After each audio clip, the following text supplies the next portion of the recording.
0.8. So we'll see like today when we will break for this, I mean in the breakout room, this exploratory factor analysis, we will see the reliability also. So I'll start today with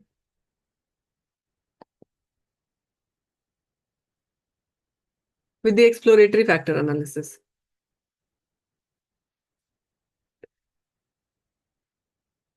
So let's start. So till now, what we have done, we have understood the types of health measurement scale, reflective versus formative. We have seen what is the basic difference between the two types of scale. And before you start the process of scale development, the type of construct on which you want to develop the scale, you should be able to identify which type of construct it is, the latent construct.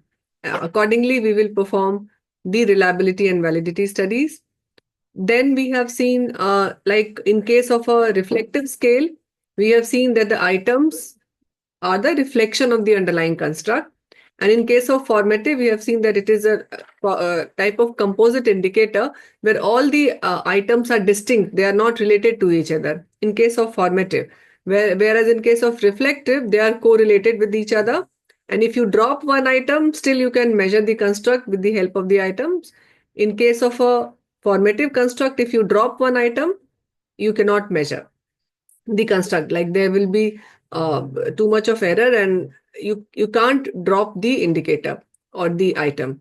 And then we have seen the level of error also in case of a reflective and formative. We have seen there are two types of error, systematic error versus random error.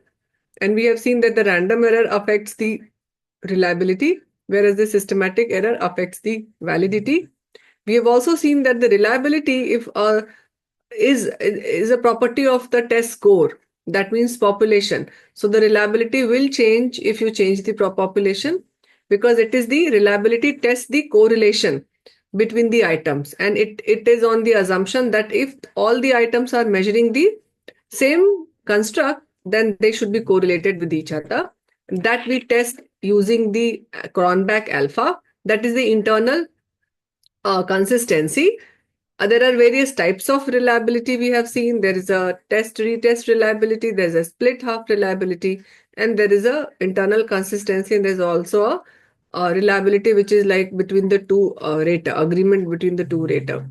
So that was regarding the reliability. We have also seen the content validity, that there are various types of validity. We have done the content validity, and then we have seen that content validity can be done using the content validity index, and content validity ratio is also one of the method, but most commonly we use the content validity index, which we see at the level of item and at the level of scale.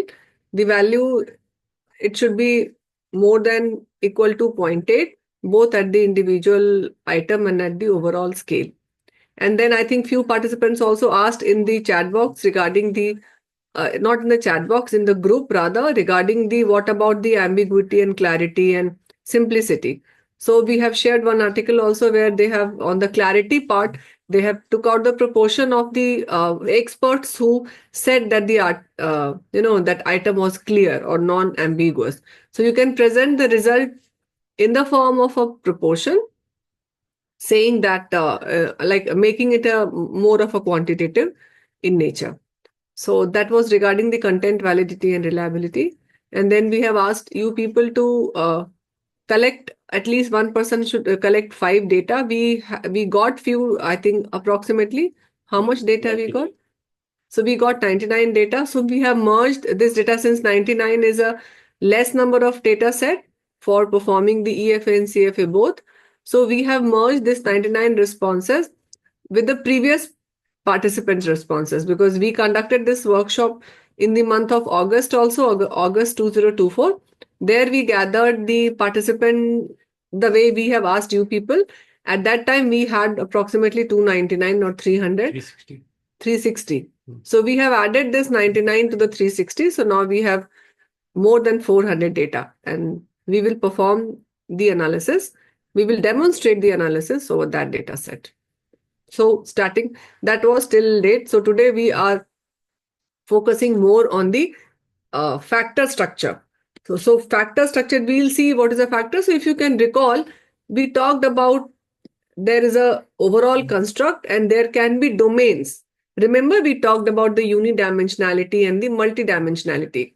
Let's say if you take this empathy, generally in general, right now I'm talking about empathy, but there can be subdomain like classification of this empathy, the way we did for quality of life. Like quality of life is a broad construct and there are subdomains, means there is a physical quality of life, there is a environmental quality of life, and many more, social quality of life. So they are the subdomains. So that we called as a main, the overall domain or the broad construct, and then the part of those construct. So in factor structure, you just see whether this item which you have developed or which you have, like in the that again we discussed, if you have to do a scale formation, what is the procedure? So you develop an item pool, and that item pool is generated, it should be like twice to four times than the total number of items which you want to keep it in scale. Also, in case of items, we have seen that when you increase the number of items, the reliability increases. There's a sharp increase if you increase it up till 10 items. There's a slow increase if you increase it up till 25 or 30. And then there is a plateau after 40. So that we have seen, like if you increase the number of items, definitely your reliability or the internal consistency is going to increase. We have also tested that there is a this factor structure. So what is this factor? So basically, whatever I say this term factor, so just think I'm talking about construct. It is not the item. So let's start how our brain, or even let's say a child brain, process any information. So I'm just trying to give you how we, a kind of process the information when we see something. Similar thing will happen with the participant when they are going to attempt the items which we have formulated. So as a childhood, we get exposed to many subjective and objective information. In this case, you can see what you all can see here, that there is an egg. If you see the upper part here, this is an egg. This is an apple, orange. This is some emoji with a bad face. This is again tomato, and so more. So if you see how we identify these things, because when we are children, we get these information from our parents, from the society. Like this is because as the child grows, he is not aware what is the name of this particular thing, but we make them learn. This is, eatable. This is something related to conveyance. This is something related to a bad face or a good face. But child per se, if you can recall your childhood, or if you can recall your kids, or maybe anyone else, so you can just see like we get these information from the society. We don't have these information since birth. So we register these information in our brain in the form of a construct, and we process that. And simultaneously, again, we tend to group these information. Like as a childhood, you all know that we always ask from our children, I mean, used to ask like, give 5 ways of conveyance, give the name of 5 country, give the name of 5 fruits, 5 vegetables, and so on. So we try to get these information, and we try to, I mean, as a child tries to club these information, making it a group.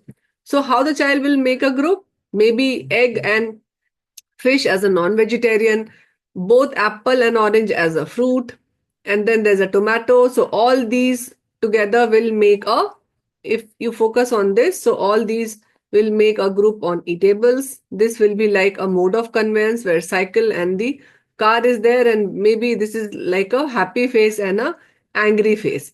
So in the form of some emotion.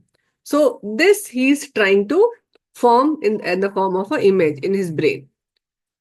So how this mental mapping, if things are the way we have described, like some eatables or some way of conveyance, vegetables, then it is a mental mapping. Our mental mapping or aggregating these into a group is a very simple task, quite easy task. Similar activity we do in the qualitative also. Remember, we merge the codes to form a category. So we try to see any pattern or any common thing between the codes so that we can merge these codes to make a category. So similarly, the mental mapping of these items are quite difficult. It's not a very easy task. Whereas the mental mapping of the items like eatables or uh, some very clear thing, it is very easy. It is not that difficult task. So in this case, so what is a factor analysis basically? So a factor analysis says you through a mathematical process. So basically, this factor analysis is trying to understand the items which you have generated, whether all these items are measuring a single construct or there are some sub parts of that construct. Means it is not only a single construct. Like let's say if anxiety is a overall construct, then anxiety can be classified as a maybe as a social anxiety, maybe as a anxiety as a mathematical anxiety or a statistical anxiety or anxiety in the form of public speaking. So there are various types of anxiety. So it just identifies this factor. If you are trying to do this factor structure, it sees like empathy, which we have attempted this questionnaire, whether it is in the form of a generalized empathy or there are subdomains of these empathy. And many times you will see that this is also known as, many people call it as a higher construct or a higher order construct and a lower order construct. So empathy as a whole is maybe called as a higher order construct, and then the like smaller part of it can be known as a lower order construct.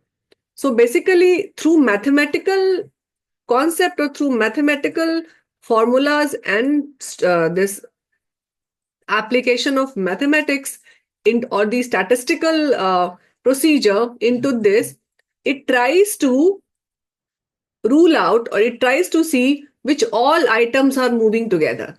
And if like let's say 4 items are moving together and the other 3 items are moving together, then we can say like these 4 items are related more to each other.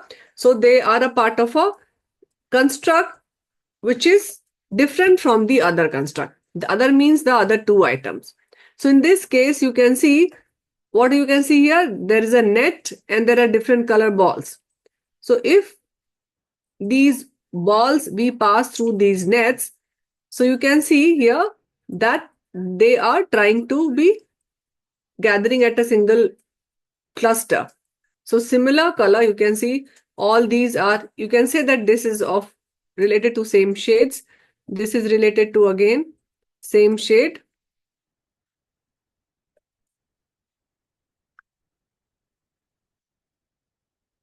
This one and this one as a separate.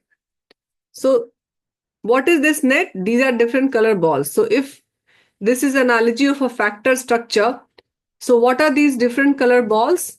Yes. And what is this net? Please type in the chat box. There are 7 colored balls you can see here. So what are these 7 colored balls? If you can just see in context of a item analysis. So this basically all these colored balls are the various items. So we have got 7 items here, and this net is like a exploratory factor analysis. So when you perform the exploratory factor analysis on this type, on these items, it tries to factor out your latent structure or the latent variable. So that's why, but doing it here on a colored ball is easy. But when we compare it to the number of items, it is not that easy task. So many times you will see that there is a clear structure, but you will have to do some statistical maneuvering to get those clear structure in a more clear form. So in case of a scale validation, this net is called as a factor analysis, and this different color balls. Yes, these are the items. You are right. So what is a factor analysis? So basically a factor analysis, it tells that how well each item reflects the underlying factor. Because we know that there can be multiple factors which can influence the variation in item response. We have seen in the day one regarding this factor analysis, basically it is primarily we do on a reflective type of scale. So we basically we know that one item, which if we select one item, it may represents a single construct or it may represents more than one construct. So basically we choose items that precisely measure the intended construct. If we want to measure empathy, then we'll choose that particular item which is largely measuring empathy and no other construct. And again, we confirm whether the selected items accurately measure the intended factors or not. So in this case, there is a measurement model which is also known as the common measurement theory or a common measurement model. So it assumes that the items basically in a scale, we say that all the items in a scale, it reflects the single underlying factor. That's the assumption of the common measurement theory, that items whichever you select, that is measuring a single construct. We go with this assumption and then we test this assumption in the exploratory factor analysis. Now, like I was telling you regarding the higher order and lower order factor, and factor again, I said I'm using this term factor, but just think whenever I'm using this term factor, I'm talking about a construct. Okay. But since this is named as a factor, why? Because in exploratory and confirmatory factor analysis, the name which has been given the statistical way is the factor, but this factor is the construct. So in this case, a very broad construct is the social cognition. So I'm talking about empathy. So we have seen this from the literature, and under this social cognition, there are three various types of construct. One is the interpersonal skill, the second is your emotional intelligence, and third is your empathy. So if I talk about the higher order construct, so this social cognition, you can see it is a higher order construct. And this is like interpersonal, there are three lower order construct: interpersonal skills, emotional intelligence, and empathy. And then in the interpersonal skills also, if you further break it down, empathy, social perception, and communication skills. If I break this again into a factor, means the factor level 2. So this is like first level of factor. This is the second level factor. So this again can be broken down into empathy, social perception, and communication skill. Similarly, if I am talking about empathy as a construct here, then we can tell that empathy are of three types. There is a affective empathy, there is a cognitive empathy, and there is a behavioral empathy. So what are these then? So basically, if I am restricting myself now with empathy, since we are using this Toronto empathy scale, so this is a higher order construct, means if you can say that it is a L1 type of construct. And then again, these are the three constructs which are the L2. L2 means it has got a second order construct. So this is the overall broad construct. And this is a L1 sort of, and this is a L2. So empathy is a part of a very broad construct, which is a social cognition. And then empathy can also be classified as a affective, cognitive, and behavioral. So how I will reach to these types of behavioral this thing? So this I have seen from the literature search. That means in the beginning, we discussed that whenever you are trying to measure your construct, you have to give a theoretical background of your construct and you have to give a operational, you have to operationalize your construct. So this is the theorization of my construct. Through the literature review, I had theorized this in the form of affective, cognitive, and behavioral construct. And then I will select the items related to these. And whenever I will go for a factor structuring, I will see whether the kind of response which I got, is it my population, is it perceiving empathy in the form of a 2-factor or in the form of a 3-factor? That we have to see. So if you see this classical measurement theory, we have just discussed this classical measurement theory. So if empathy, you see here that empathy is there in our psychological domain. So this is our brain, and empathy, if you see the circle, something related to empathy, then all these items from factor 1 till factor 16, you can see that it is measuring the empathy. And what the classical measurement theory says? The classical measurement theory says that each factor, if there are 16 items, there are 16 factors. That's the assumption of classical measurement theory. Because there is another theory which is also known as the item response theory. We'll try to cover that item response theory tomorrow. But if you see the classical measurement theory, it says that a construct as an empathy, the number of items which you have chosen, it reflects those many factors of a single construct. Let me again repeat it. What the classical measurement theory says, that if there are 16 items in this empathy scale, if you see the Toronto empathy scale, there are 16 items. So all those 16 items are, in this case, if there are number of items, whatever you choose, those many construct, those many like a factor will be there of that construct. So that we mean by the this classical measurement theory. So, ma'am, I have a small query, ma'am. Emotional, cognitive, compassionate, these all will be factors, right? For the empathy construct. Yeah. There, Okay. from the theory, we have seen that those are the factors. You are right. That one under one broad this empathy, we have got 3 type of empathy. Those are the factors of empathy.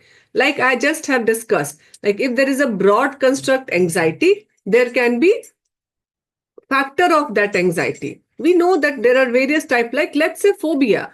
Phobia is a broad construct. And then there are various type of phobia. We have seen like agoraphobia, xenophobia, then there is a phobia from height, and then there is a, claustrophobia, phobia from closed space. So those phobias are the factors of a broad construct, which is a phobia per se. Similarly, if you see anxiety is a broad construct, but we have got social anxiety, we have got a public speaking anxiety. There are people, and in the list of phobia, now there was a new phobia which we talked, I think, on day 1, no phobia. Again, that has come under this diagnostic statistical and DSM criteria of this phobias.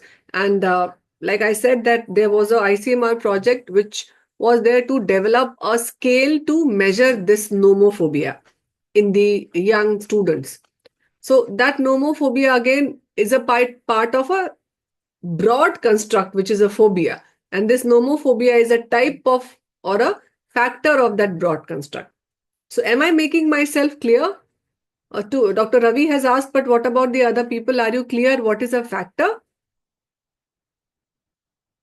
So under this factor, the item comes, right, ma'am?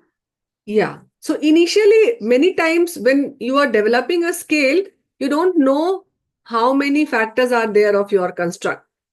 But from theory, from the literature search, you can have a rough idea. But again, how your population is taking those items, that you have to see.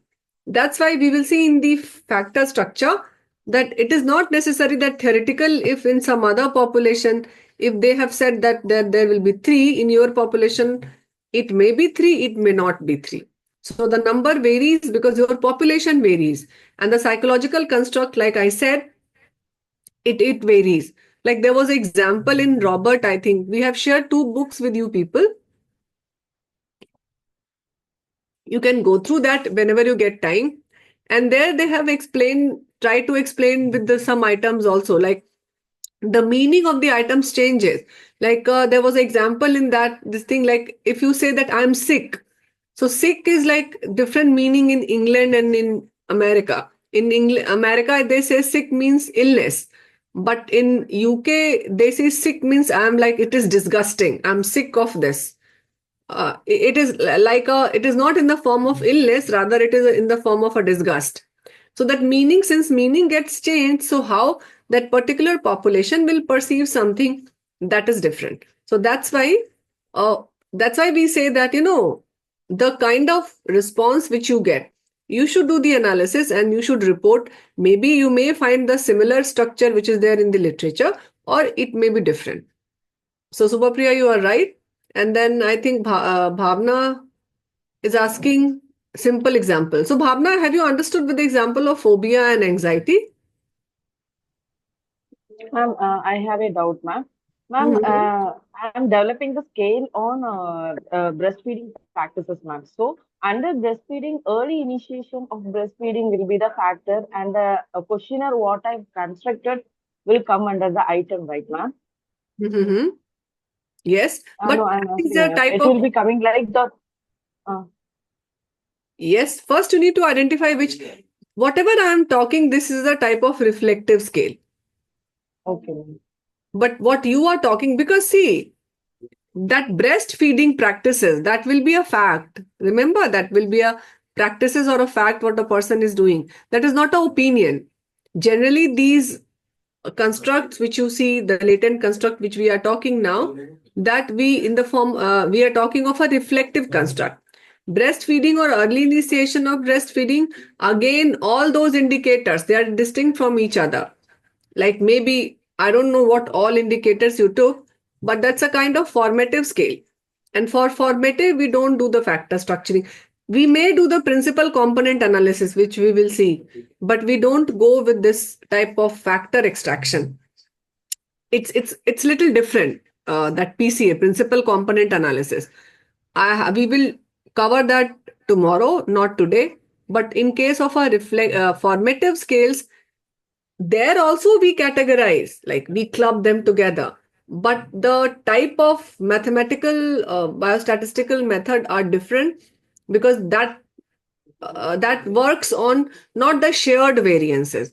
Here the mathematical formula which you all see in the background, that is in the form of a shared variance. Why shared? Because we know that the items are related to each other. There is a high correlation. In case of a formative, it may be correlated, it may not. It is not necessary. But in case of a reflective, it should be correlated with each other. Right. So this exploratory factor analysis, you cannot perform over the indicators of breastfeeding, because there the response will be in yes and no. Am I right? Yes, yes, ma'am. So if the response is in yes and no, then these factor, for this, you need the Likert scale. In Okay, that ma'am. case, you need to transform, like Ashwati also shared her questionnaire. I don't know, but there was, if she would have like done it in the form of a statement and then took the responses in the form of a like scale, 1 to 5 scale, then you would have performed these factor structuring or principal component analysis. But for a binary response like yes and no, you can do the reliability, you can do the content validity, but these principal component and this exploratory factor and confirmatory factor, you cannot do. For that, you need to convert into the form of a statement with varying responses because one assumption is it should be in continuous in nature. All these which we have seen, like regression and like variation, the equation, that is for the continuous variable. And if you take a Likert scale of like 5, then we assume that those ordinal scale is in the form of a continuous.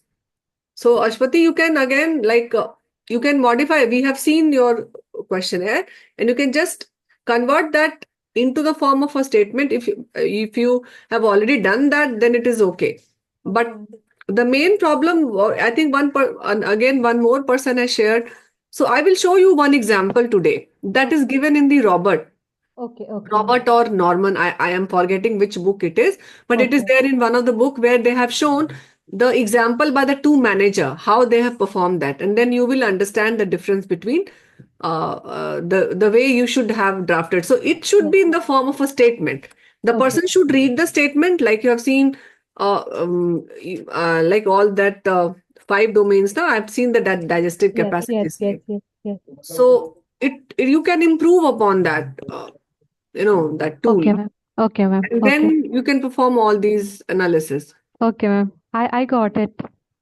Okay. Thank you. Thank you. Also, So okay, ma'am. Thank you. Bhavana Sani is saying, say for menstrual health as a factor, can so Ashwati is saying here TQ we have only 16 items. That is okay. Ashwati, what do you want to say with this? Ma'am, then the items here mean factors. Yes. That's Common measurement, classical measurement theory says that the number of items is equal to number. Like we form the null hypothesis. We Okay. start saying that there is no association. Remember?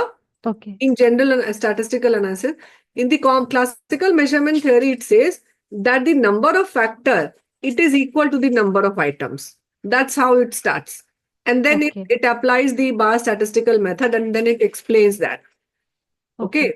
Okay. Then we club the items together to form certain factors like Yeah. Yeah. there Yeah. the meaning of the factor changes into domain. No, ma'am? Yeah. There, I mean, factor, you can also call it like 16. You will say that it is not we will see that in the analysis part, then it will become Okay. more clear to you. But Okay, yes, ma'am. then you can say that the variance in this empathy is explained by only first 4 factor, and then you discard other factors. There are ways to Okay. take that. I Okay. will explain that one by one. Just Okay. hold for some time, then probably it will get more clear. Okay. And Bhavna is asking for menstrual health as a factor.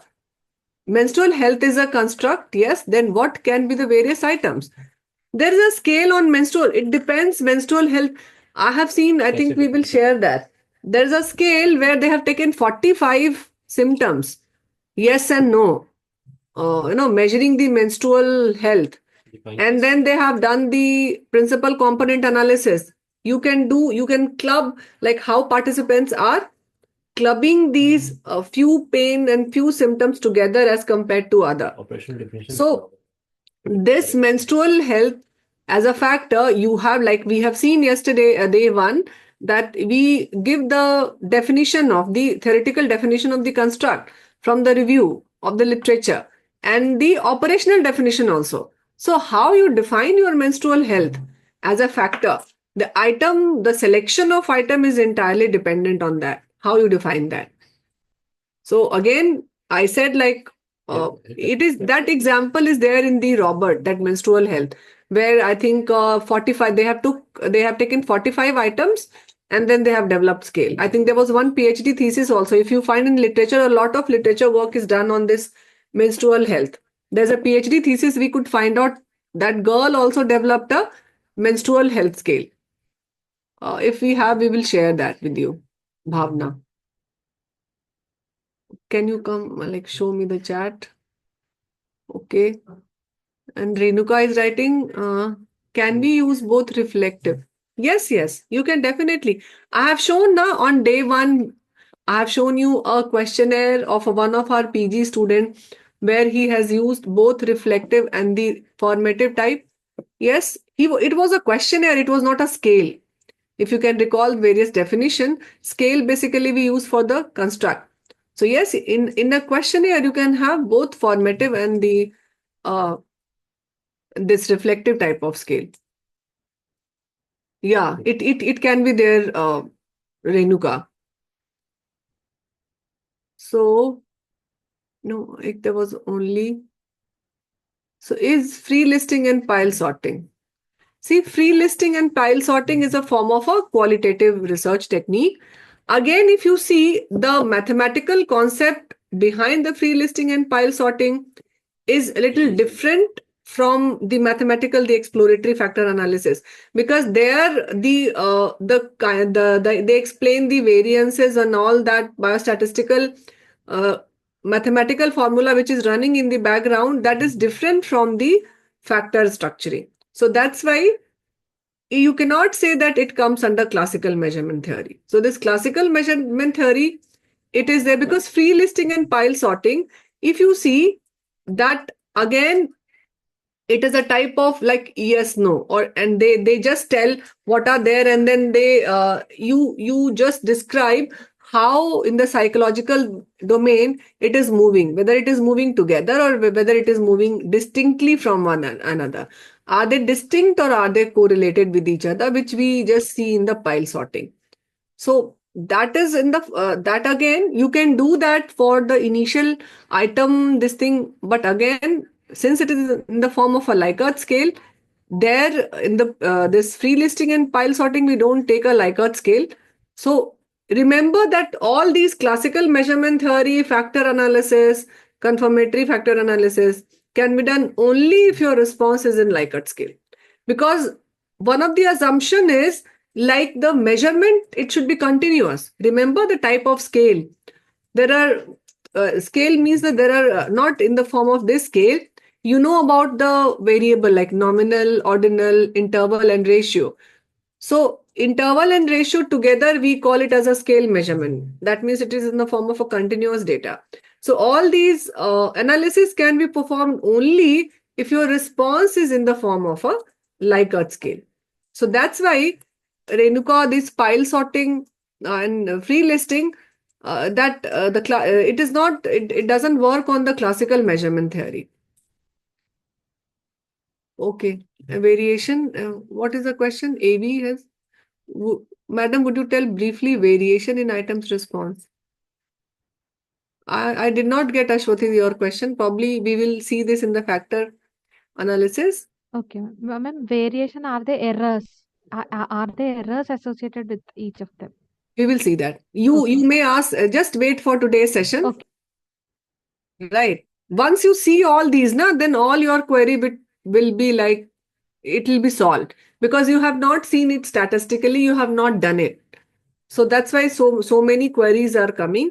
Okay. But just wait for 2 hours, Okay. and then probably at the end of 2.5 hours, when you Okay. just see, then you will be able to, you will be telling me. It's not the Okay. me who will be telling. Okay. Okay, ma'am. Okay, You ma'am. can very well explain Okay. regarding these errors and all. Okay. So let's see what happens in the background of analysis, and we will use the Toronto Empathy Questionnaire Factor Analysis as a reference. So in the step 1, what it does, so like I said, that classical measurement theory, it assumes that each item represents a unique factor. That means we are starting with 16 factor. So with the Toronto questionnaire, there is a single construct which is empathy, and there are 16 factors of that construct. So what it does, by starting with 16 factor, it allows this factor analysis. What it does, it tries to explore that is it measuring this construct or it is measuring something different. And then it does the dimensionality testing. So dimensionality, there are 2 terms, unidimensional and multidimensional. So by this time, you know what is a unidimensional and what is a multidimensional. So this factor structure says like how many clusters are being formed of these items. So is it 1, 2, or 3 cluster into one factor, or how the items are loading? And then you just do the refinement. You accept few factors which is explaining most of the variance, and then you don't take the other factors.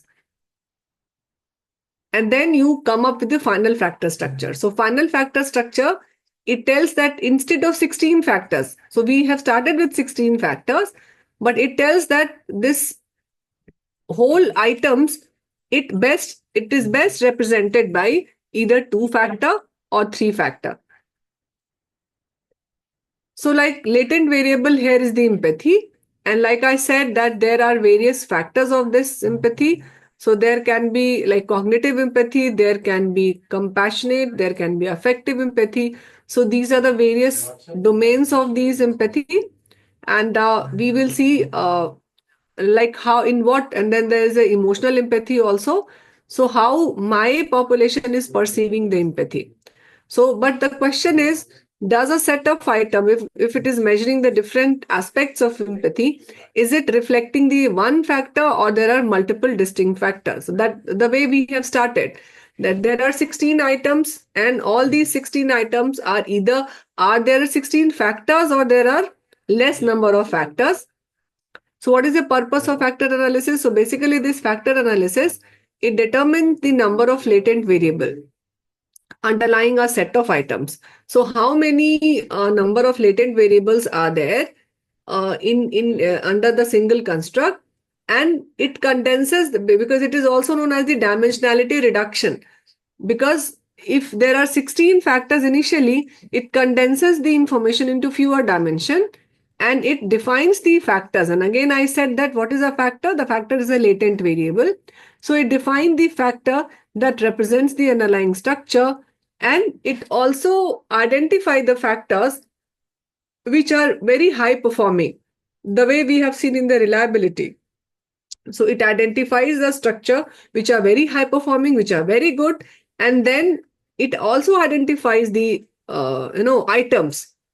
Items means all those 16 items like we have seen in the Toronto empathy questionnaire.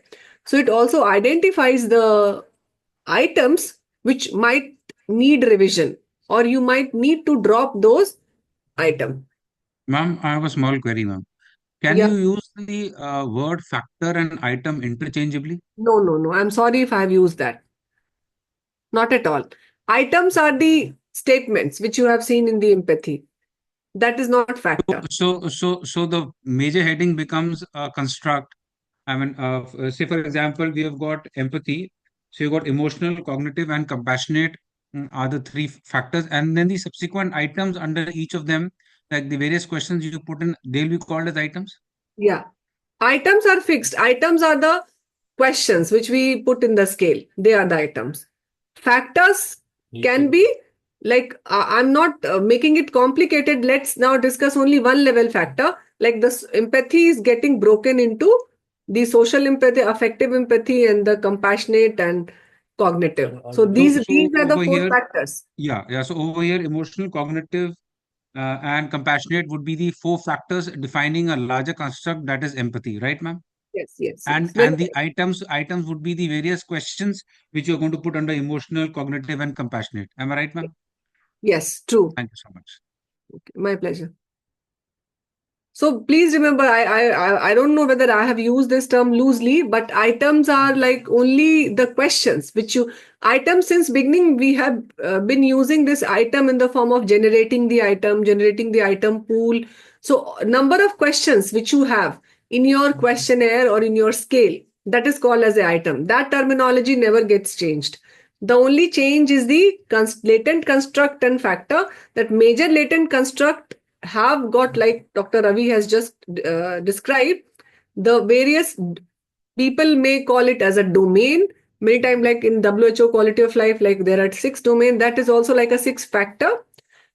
In case of a mathematical this thing, whenever you are describing it, you will call it as a factor. But again, after analyzing your data, you give a name to that factor. So it is up to you. You can write as a part of a, this is again a construct. But yes, definitely in case of a statistical analysis, these factors are the latent variable, not the items, because through these items, we are measuring the latent variable, right? So now, what is the need of this factor analysis or factor structuring? Why can't we stop at the level of reliability? In the reliability, you have seen that you can also see which items are performing poor or which items are performing good. See the inter-item, like total item correlation means item and total score correlation, which we have seen. And also it gives you a statistics like if you drop one item, what is going to be overall Cronbach alpha.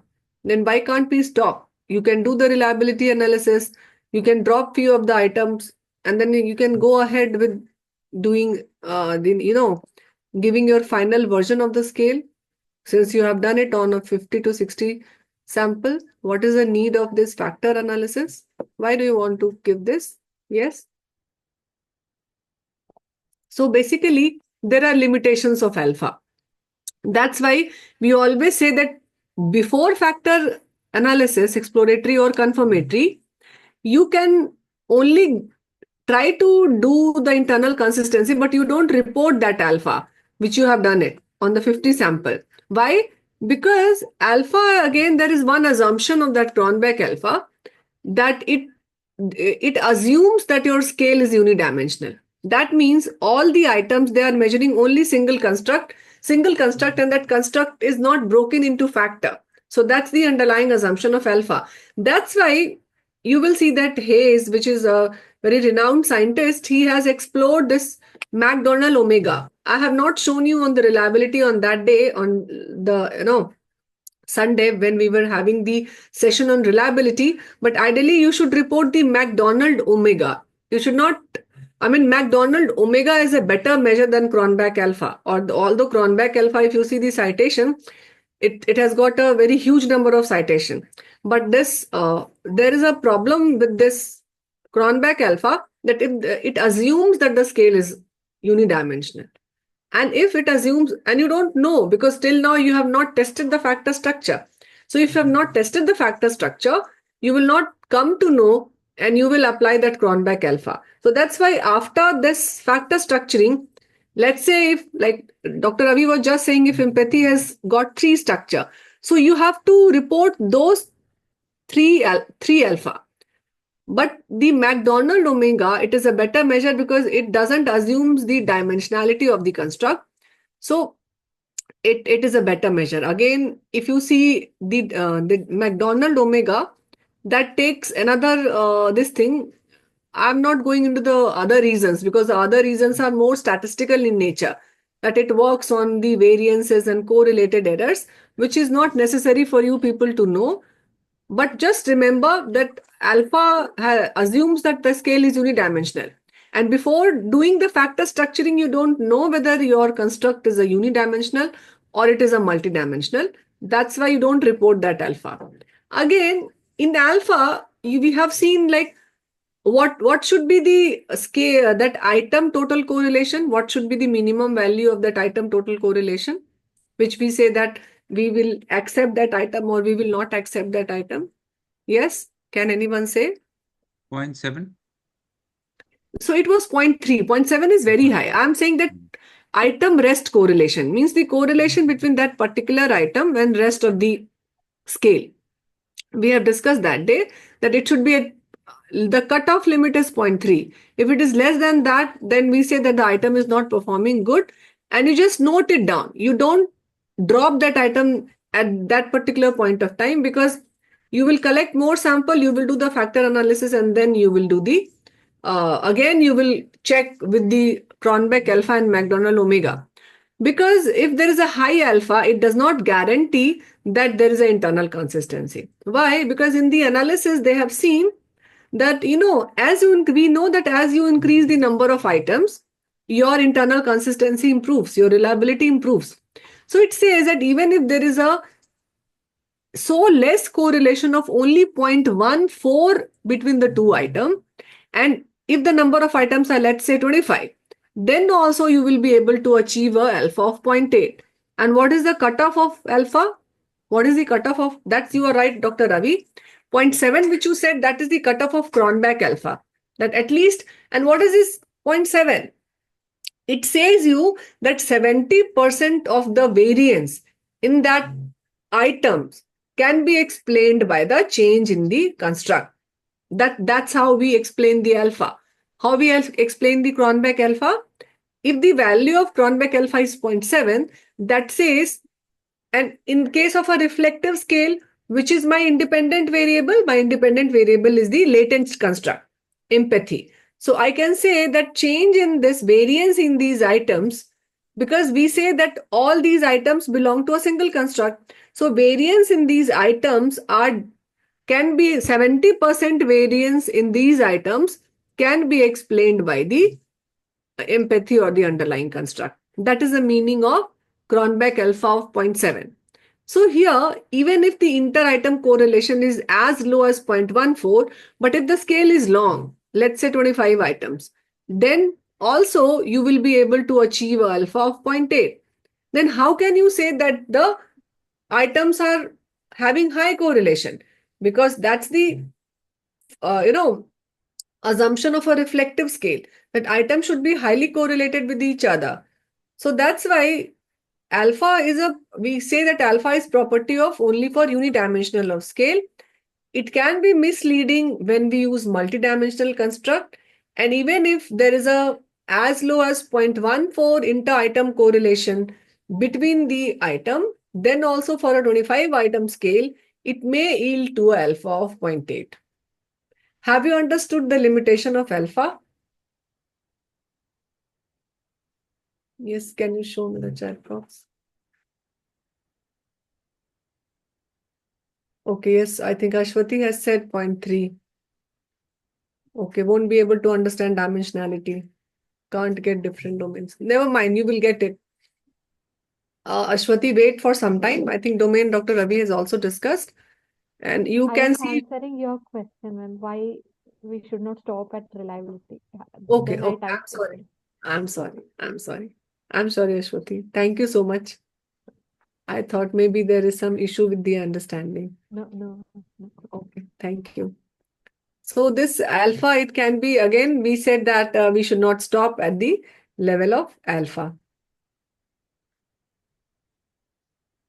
That's why we go for the factor analysis, and after factor analysis, it will say how many factor solution it proposes. That means, is the empathy is broken down into one component or two component or three component.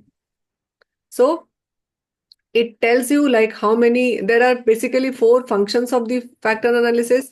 It determines how many latent variables or factors underlie a set of items. It also explains the variation among original items with the help of newly created factors. We will see this. That's why we call it as a dimensional reduction.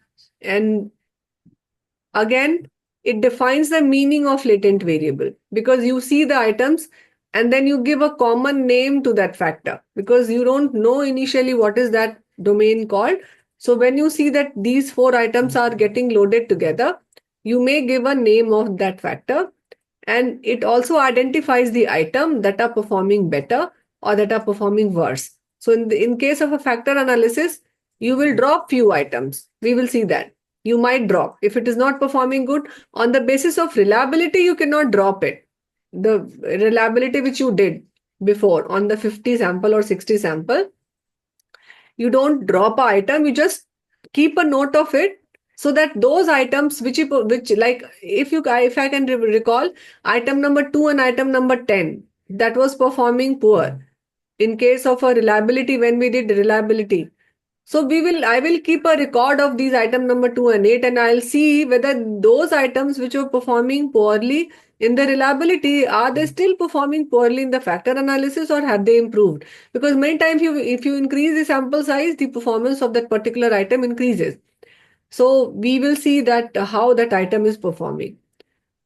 So what is the conceptual summary of this factor analysis? I will just try to explain it with one of the example. I think it will be good for Ashwati also, because then she will be able to understand how, it converts that into the statement, how it can be converted into statement. So condensing information means, Bhavna, like we started with 16 factor. Remember, if the empathy is having 16 items. So I said that the classical measurement theory will say that it is having 16 factor. But after the end of factor analysis, you will have, instead of 16, you will have 2 or 3 factor. So it condensed now. The 16 factor, it is condensing into the 2 or 3 factor. That's why it is known as the, condensing the information. Once we do the analysis now, then I think all these questions will be more clear, because this is a mathematical explanation. We have tried to explain you through some example, but this whole factor analysis and confirmatory and exploratory, this is a very kind of mathematical. If you see it mathematically, then your brain will be convinced. Otherwise, if I'm speaking, I may not be able to make myself very clear at this stage. But don't worry, at the end of this whole session, I hope 90% of things will get clear. Rest 10% we may discuss at the end. So this is one example. here, this also we have taken from Robert, the book which we have referred. So this is a new company which wants to identify what characteristics its employee believe that are important for their co-workers to have. So probably that person wants to have a list of quality so that that can be checked, which a colleague as a teamwork, which their co-workers think that that should have. So the employees, they are asked to write on as many important characteristics as they can identify. So they were given paper slips to do that. So this is like a free listing, which just Dr. Renu asked. So that they were given papers and they were asked to write the number of like what all characteristics are important for them so that they can identify that. So what the HR manager did, he taped each of these paper slips on a big board. And that's how we do in the qualitative also. Like you try to make a category out of that. So these were the characteristics which their co-worker thought that that should have in their team or in their co-workers. Like willing to share ideas, thinks logically, team player, sense of humor, then reliable, pays attention to details, hard worker, intelligent, is a good storyteller, well educated, trustworthy, and he should not be sloppy. So these are like you can see 12 free listed traits which was like taped into a big board. And now the HR manager asks if the employee see any characteristics that can go together. So this was a kind of like pile sorting. Means now they were doing the piling of those individual traits. So employee, how they have clubbed these characteristics. So they have clubbed this willing to share ideas, thinks logically together, sense of humor, and again pays attention to details, hard worker, team player, and reliable. As one group, intelligent, storyteller, and sense of humor and educated as one, this thing. Right. So you can see one group is having pays attention to details, willing to share ideas and things logically. The second group was hard worker, trustworthy, team player, reliable and sloppy. And the third group was well educated, intelligent, sense of humor and storyteller. So this they have given done the pile sorting. Now the next, an HR manager asked the employee to give a names of these three group, right? So they have given these three this thing name to these particular traits which they have grouped. So first was the intelligence. So these traits which you can see, well educated, intelligent, sense of humor and good storyteller. These trait is they have clubbed it like intelligence. Then the second is dependability and conscientiousness. So this one like hard worker, team player, trustworthy, reliable, this comes under dependability and pays attention to detail, willing to share ideas and think logically. That was the conscientiousness. So these were the three traits which they have identified. And that is also we have seen as a there in the factor structure also.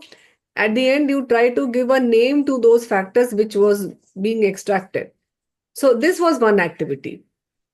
So now, several years later, the company decides to repeat the exercise, which they have done it earlier. So, but now the HR manager is changed. So the new HR manager, he has planned a easier way of getting a similar sort of activity by their employee. So what they did, they developed a questionnaire that has a statement that in the earlier exercise, what the people has said in a trait, he has converted that into a form of a statement. And then he asked his employee to rate all that in the form of these three responses. So the trait, like let's say the trait intelligent is it important a trait for like all their do they think that intelligence is it is a trait which their co-workers should have? Why then how this statement, they didn't ask like whether they think yes or no, they think that I want my co-worker to be intelligent. And then in this statement, he has framed three responses: not at all important, somewhat important, or very important. So what he has done, and again, what he could have done, he may have like taken it in the 5-point scale also, but this was he took in the 3-point scale. So this again, this what he did, the trait he has converted it into the form of a statement. So what this new HR manager noted in his response, that so how you think this activity was different from the previous activity. So here you can see that there were different characteristics. In the free listing exercise, the people may have answered few things which may not be important for others. So different characteristics were important for different employees. But there were certain characteristics which was treated to be very high by everyone, right? Like intelligent or maybe dependability. So what this new HR manager looked, so he looked for the grouping of similar items, not just on the basis of their content, but also how the other employee, they have evaluated those traits. Because I said that in the free listing, there can be a person who like who will not be able to come up with something. But if you read something, then you can opine, you can give your opinion. So instead of that, free listing, he took the opinion from all the employee, and in that case, he found out that there were few traits which were like given by all that it should be there. So he could quantify whether the first was in the form of a qualitative. So if you see the pile sorting and the pre-listing, that's a kind of qualitative activity where you can't quantify mathematically. You can't say that how statistically significant that is. And those statistical concept and test of significance you cannot apply. But if you convert it into the form of a scale, Likert scale, then definitely you can say that this is not only the qualitative thing, not only just the perception, but you have given a quantitative, meaning to it. So, Dr. Renuka, have you understood now what is the difference between the pile sorting, free listing, and such type of scale activity? Let me see the chat.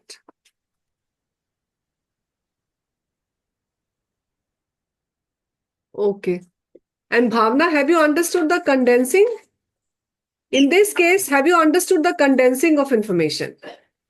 If this HR manager, now he has classified, initially they have come up with 12 or 16 traits which their employee should have.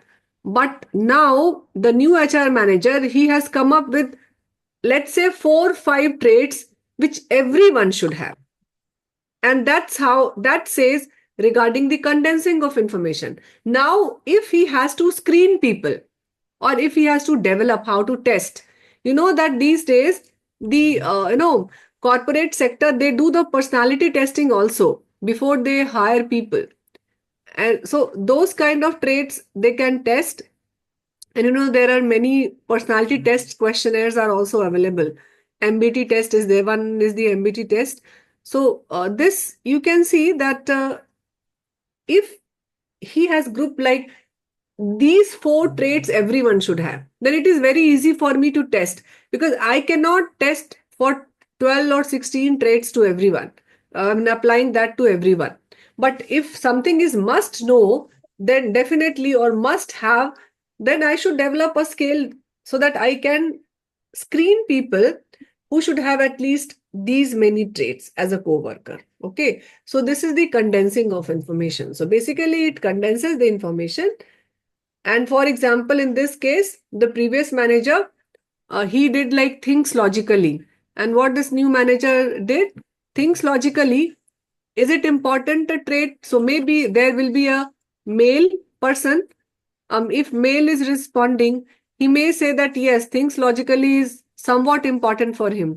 And then again, you can come up with the gender preferences also. But if there is a female, the logical thinking is very important for this female. Okay. So you can come to know regarding the opinion of different type of people also, various occupation, and then maybe you can also compare what the senior level manager and the lower level, mid level manager, what they are thinking. So that's how you can classify this also. But uh, shortcomings I'm not discussing here. This again. So coming to the explaining these factors, so we can say, can we use both qualitative approach and quantitative?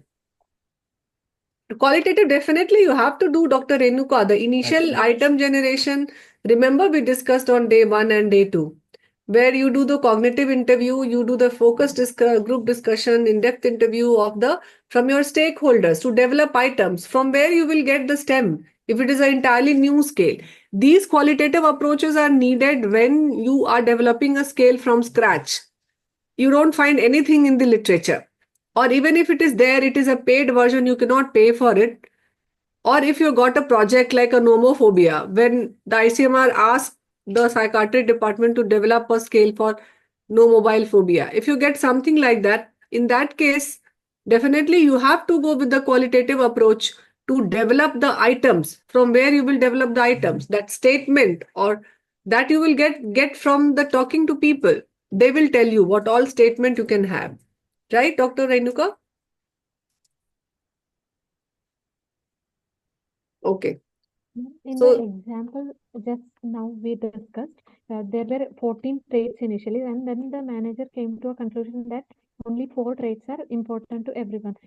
Are they based on the high correlation between these 4 traits?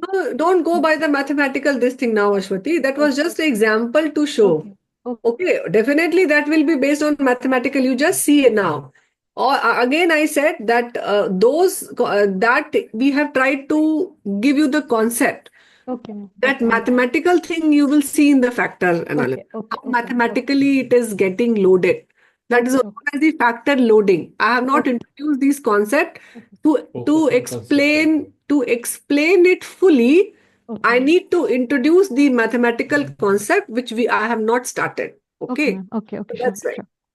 And Bhavna is asking, please share if possible to discuss. Share what, Bhavna?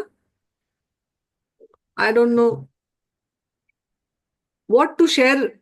If you can write, it will be easy for us.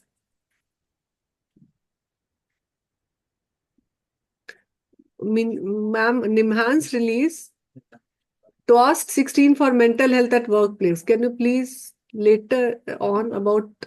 Okay, we'll see, Bhavna. So this, you can see the extracting of these factors. So we start with this items, all items in one construct, and like we say that if there are 16 items, we will say that there are 16 factors. So if it gives you first the first factor, and it tells that how much variation in these items are explained by the first factor, then again it extracts the second factor. It tells the how much variation in the item is explained by the another factor. Then it gives you the third factor, and it tells you the how much variation in the item is explained by the third factor, and it keeps on doing till the end, till the variation is left is very small.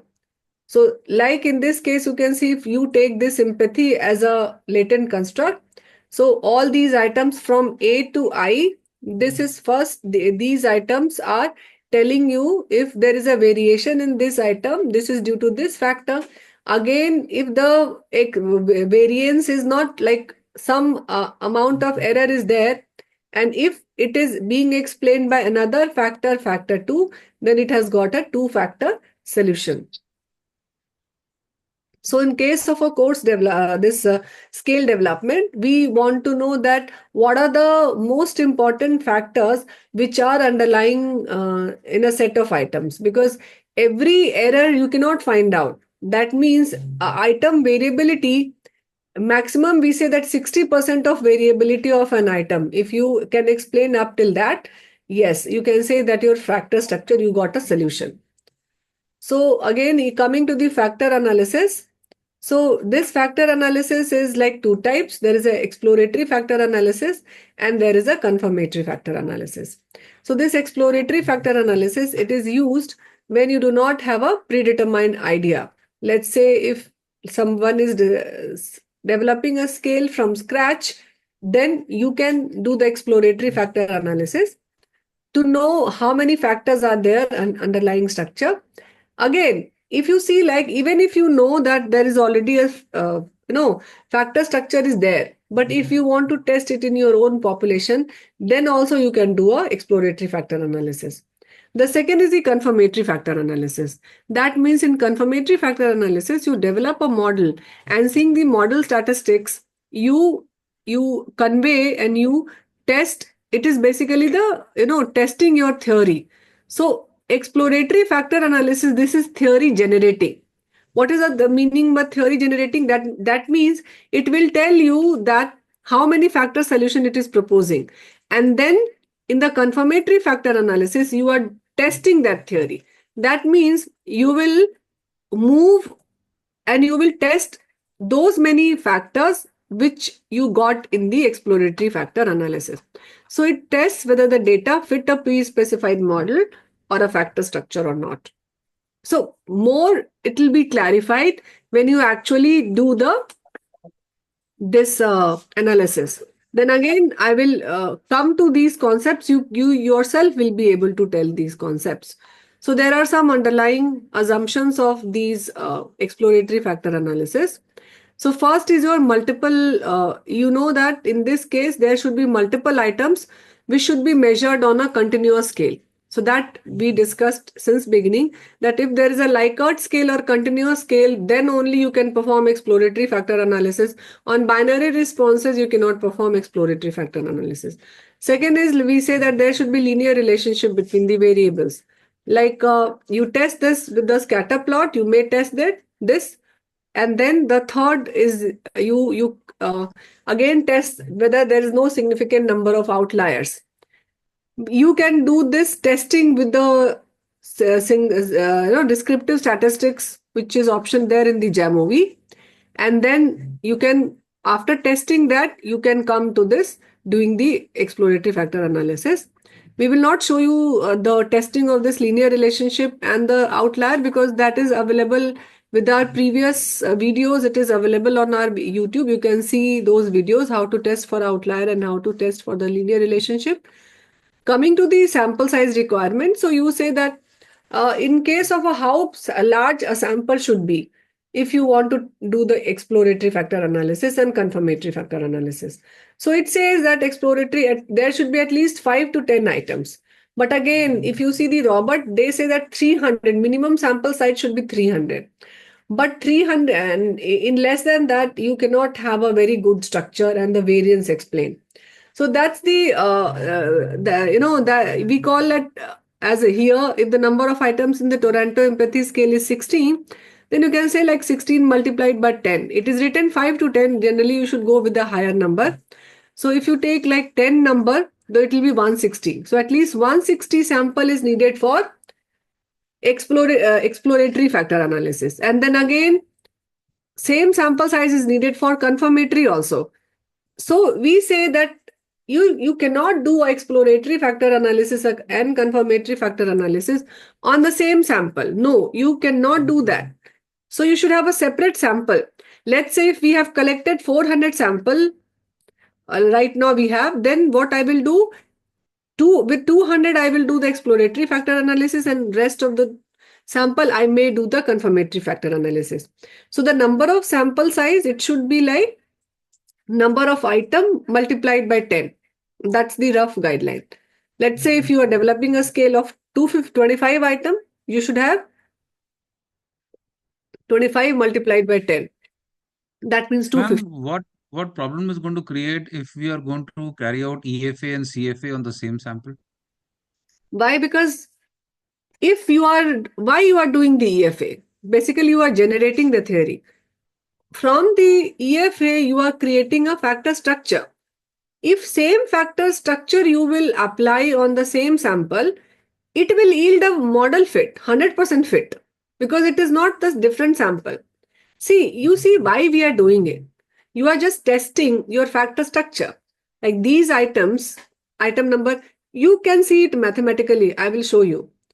Then all the model fit statistics will be very, very nice. Like, because it is the same sample from where you are generating your structure and you are giving, like, I think in previous workshops also participants have asked the similar questions. So it is like, again, why we do the modeling. So basically we have a data from which we create model and then we test that model on some other data, right? So if you are Understood. testing it on the same sample, then it will be overfit.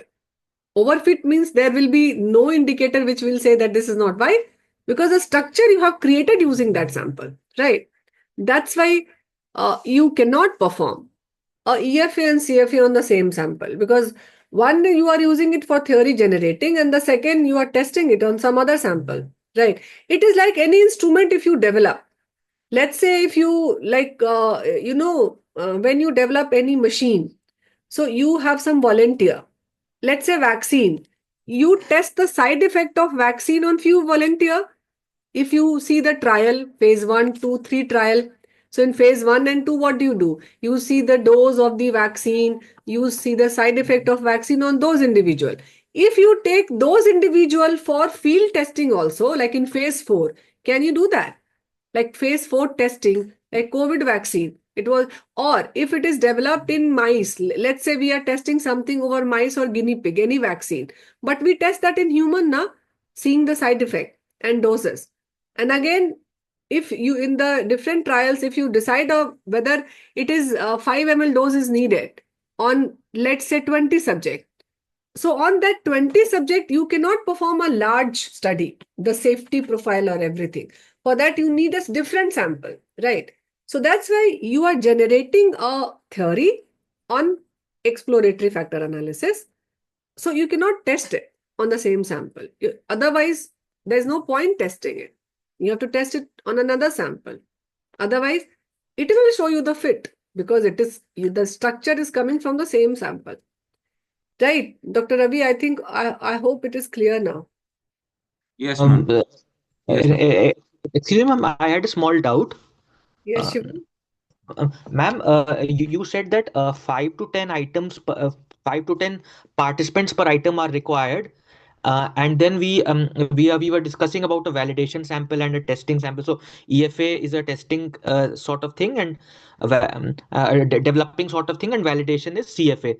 So, ma'am, what is do we do suppose if we have got 25 items, do we take a sample size of 250 for CFA and then 250 for EFA, or a total of 250 people? Different. 250 for both.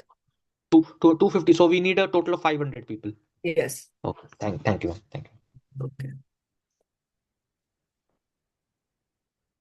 So coming to the now next concept is sphericity and the sample adequacy.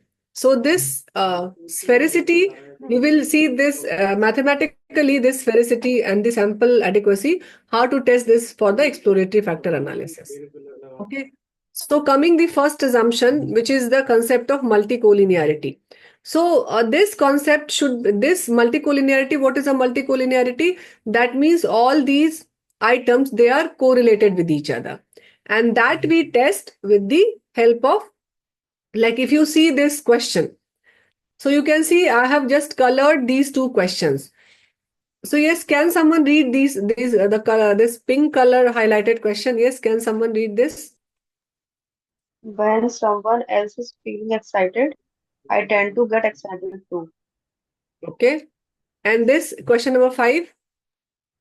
I enjoy making other people feel better. Okay. So these do you think that are these two questions related to each other? Like conveying a kind of similar meaning?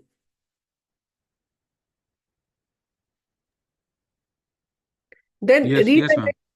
then Yes, read yes. the next question, the purple one. Dr. Ravi, you may read this, the purple one. It upsets me to see someone being treated disrespectfully. I get a strong surge to help. Get a strong urge to help when I see someone who's upset. Yeah, both are similar, ma'am. Kind of. You can see Yeah, they are yeah. like conveying the similar meaning. Now, if you can read these three questions, question number 10, 11, and 12. I do not feel sympathy for people who cause their own serious illness. I become irritated when someone cries. I am not really interested in how other people feel. So you can see More like or less, yeah, more or less similar, ma'am. more or less similar. Mm. So this is known as multicollinearity. Means the items, you can find a correlation between these items. A person who is scoring high on this, always he will score high on this item also. A person scoring high on these three questions generally should, if he has read it well and attempted it well, he should score high on other two. Like if a person is scoring, say, I do not feel sympathy for people who cause their own illness, serious illness. If I say that, yes, I always feel this 4, then I should be marking this 3 or 4 in question number 11 and 12 also. I cannot mark 0 in this response. I cannot mark like 4 in 10 and 0 in 11. I cannot do that. Why? Because they are a kind of collinear, means related to each other. So that's the meaning of collinearity, means they are related to each other. That's the concept of multicollinearity. And that's why whenever we use any items, they are correlated with each other. That's why, yes, in the day one person said that how many minimum items are needed to test a construct. So you cannot test a latent construct with single item because it will not explain the variance. You need many items to test the construct.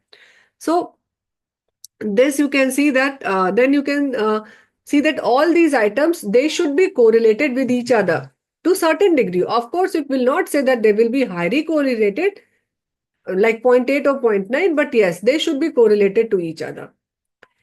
So the existence of such correlation between the items of a scale, it is known as the multicollinearity. So what the null hypothesis is, now we will talk about all those statistical concept of null hypothesis and alternate hypothesis. So in case of an exploratory factor analysis, null hypothesis states that the multicollinearity among these items, that does not exist. So if the null hypothesis states this, and if I want my items to be correlated with each other, then what should be the value of P to meet this assumption? It should be more than 0.05 because you have to reject the null hypothesis. True, true. Very rightly said. So this is tested by the test which is known as the Bartlett's test of sphericity. So this Bartlett's test of sphericity, we want the p-value of this Bartlett's test of sphericity to be more than 0.05. Why? If this is assumption, if your items does not show the p-value of more than 0.05, you cannot do the exploratory factor analysis. So to perform EFA, your Bartlett's test of sphericity, it should be more than 0.05. That is first assumption. The second assumption of this factor analysis is sample adequacy. Now, what is this sample adequacy? This is tested by a measure which is known as the Kaiser-Meyer-Olkin measure. In short, we call it as a KMO measure. So what should be the KMO value? So it basically measures the adequacy of sample size for the factor analysis. We have told you the criteria also, that 5 to 10. But again, I said that you should take maximum, that is 10 for this exploratory factor analysis. So like Shivam has said that if there are 25 items, yes, you need 250 for exploratory. And again, 250 for confirmatory factor analysis.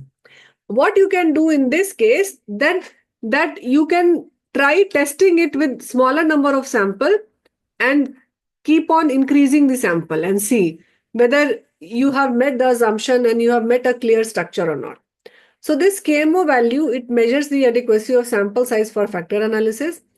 The threshold is, we say that at least it should be minimum of 0.6 should be there.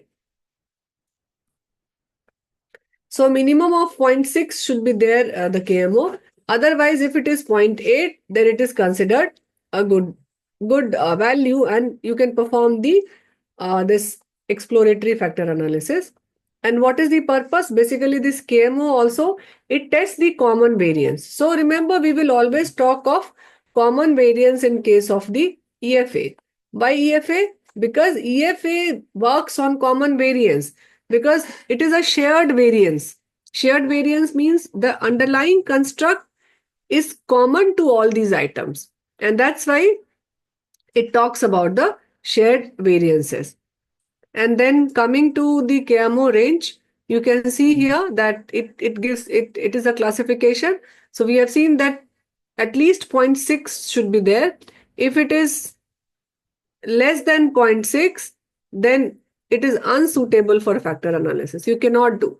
And then there are other values also. So you can write your result based on this, but again you can say that all the values were of this KMO or for all the item. You will get an overall KMO also, and you will get an item wise KMO also.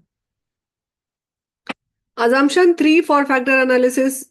Third is you will see in the statistical part that you decide on a number of factors what decision rule you will apply for the number of factors to be extracted.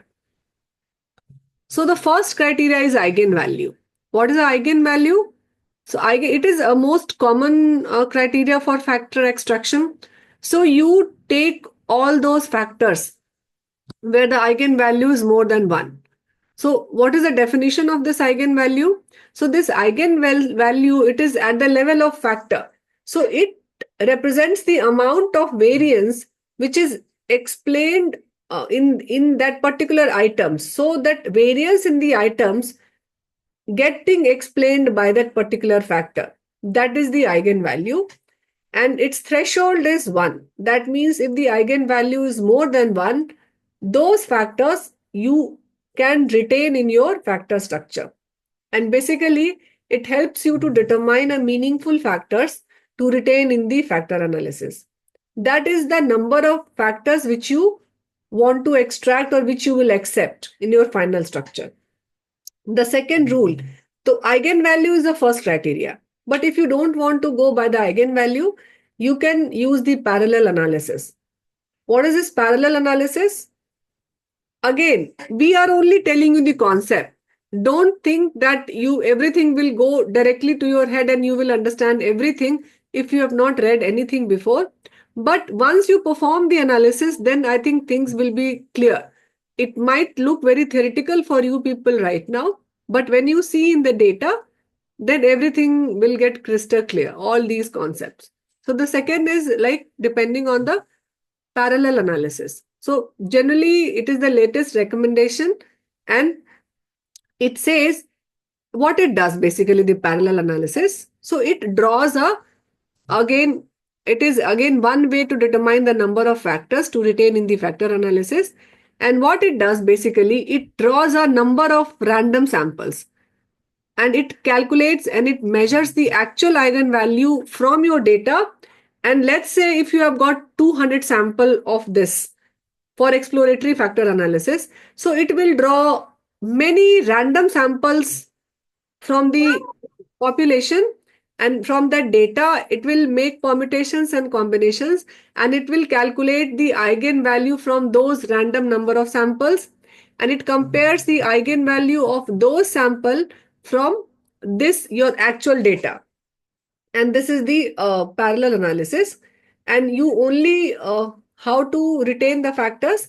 So you retain those factors whose eigenvalue exceeds those from the random data.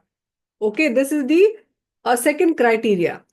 What happens in the parallel analysis? Like I said, in step 1, you generate, not you, it is the computer which is generating the random data. So computer generate the random data matrix with the same dimensions as the actual data. And then it performs the factor analysis both in actual data and in the random data. And then it compares the eigenvalue of the actual data, those from the random data. And you retain only those eigenvalue which are larger than the actual data. So this is like the way or the steps of parallel analysis. You don't have to do the parallel analysis. There's an option, you only have to click it. But just what is happening in the background that we are trying to explain. Now, third criteria is the fixed factor. Suppose in literature, in the review of literature, if you know that this Toronto empathy has got 3 factor and you want to see whether you force the computer to extract 3 factors. So deliberately you put those 3 factors as a number and then see about the factor loading. So you should have some strong theoretical basis. So using some prior research or theory, if indicates that specific number of factors are there, and then you can validate your previous finding using a fixed number of factors. It is easy because then you can compare your finding with somebody else's finding, and it simplifies the interpretation.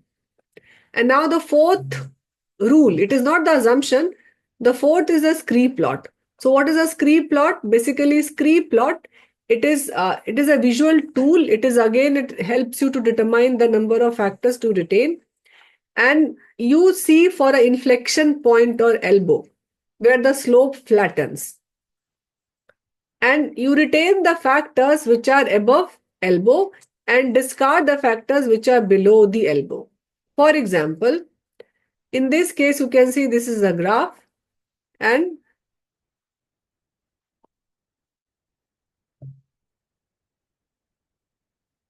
this is a graph between on the y-axis, it is the eigenvalue. So eigenvalue is there on the y-axis and on the x-axis, it is the factor. So you can see it tells you the number of factor. It is a 4-factor, then there's 8-factor, and this is the inflection point. So if this is 1-factor, you can see from this point onwards, there's an elbow. But this is a little subjective. Why subjective? Because you can see here that you don't know. There can be one person who will say that this is my elbow. Elbow means from where it takes there's no more curve is there. That elbow or inflection point it says. But this scree plot, again, I can say, no, I will take this. So again, in this case, if I take inflection point this, then I will take 3-factor solution, 1, 2, and 3. If I say that, no, I will take this as an inflection point, then I will say I will take 4 factors. So this is a scree plot. So what all ways are there for number of factors? The first is your eigenvalue. Eigenvalue, if it is more than 1, you can take that criteria to say that I will take these many factors. Second one can be a parallel analysis. You compare the random data with the actual data, and if you accept those eigenvalue, which is more than the random data. This was the second criteria. The third was the fixed factor. Or you can see from the theory that I will take these many factors. Then those factors you can enter it into the software. And the fourth criteria is the scree plot. But again, scree plot, you give it as academic purpose, but we say that it is a little subjective in nature. So we don't use much this scree plot. Now, excuse me, ma'am, I had a question with regards to Bartlett's test of sphericity, that multicollinearity thing, ma'am. Uh, so we had said that there should be multicollinearity among the items of the tool or questionnaire that we are developing.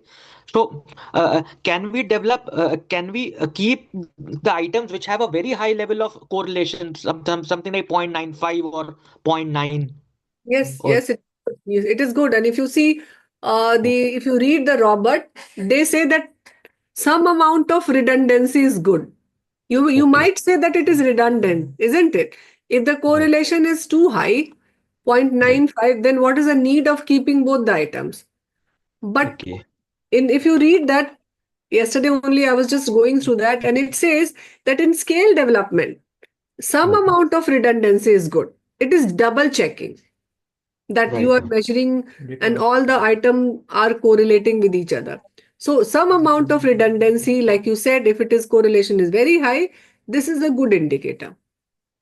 and the same thing we can use for questionnaire development also, ma'am? The Yes, same criteria, like, okay, okay, ma'am. yes, yes. But we should not keep items which are less than 0.8, you are telling. that No, correlation. no. I did not say that. When did I say that 0.8 lesson? Oh, I must have misread. So, ma'am, What is there a specific clearly? cutoff wherein? No, 0.8. no, ma'am. No, ma'am. I was wondering if there is a specific cutoff wherein we should say that the correlation is low and we should drop those items from the tool or questionnaire.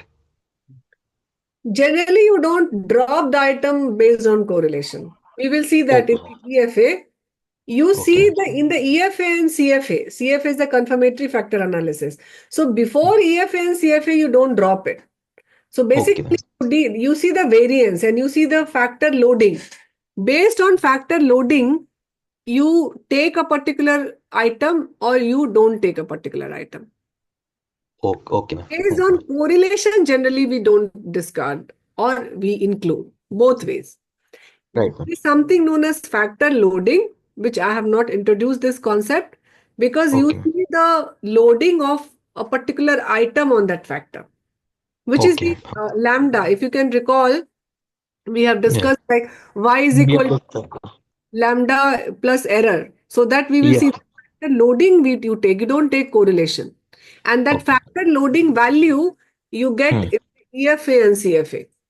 Okay, ma'am. So Okay, ma'am. based on plain correlation, you don't neither accept nor reject. You All just right. Okay. report it, and then again you we will see that. Right, ma'am. Thank you. Thank you, ma'am. You are welcome.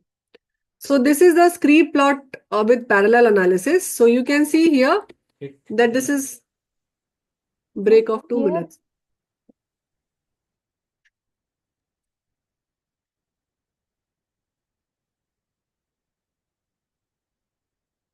So this is a scree plot of this TQ, which is the Toronto Empathy Questionnaire. And you will see this. We have taken this from the data which we have, and you will perform the analysis on the same data set. So it tells you the parallel analysis. So this lines, if you see, this line is for the parallel analysis. So all these eigenvalue which you can see, this is the eigenvalue of the random generated data. And this eigenvalue, this line which you can see, this line is for the actual data.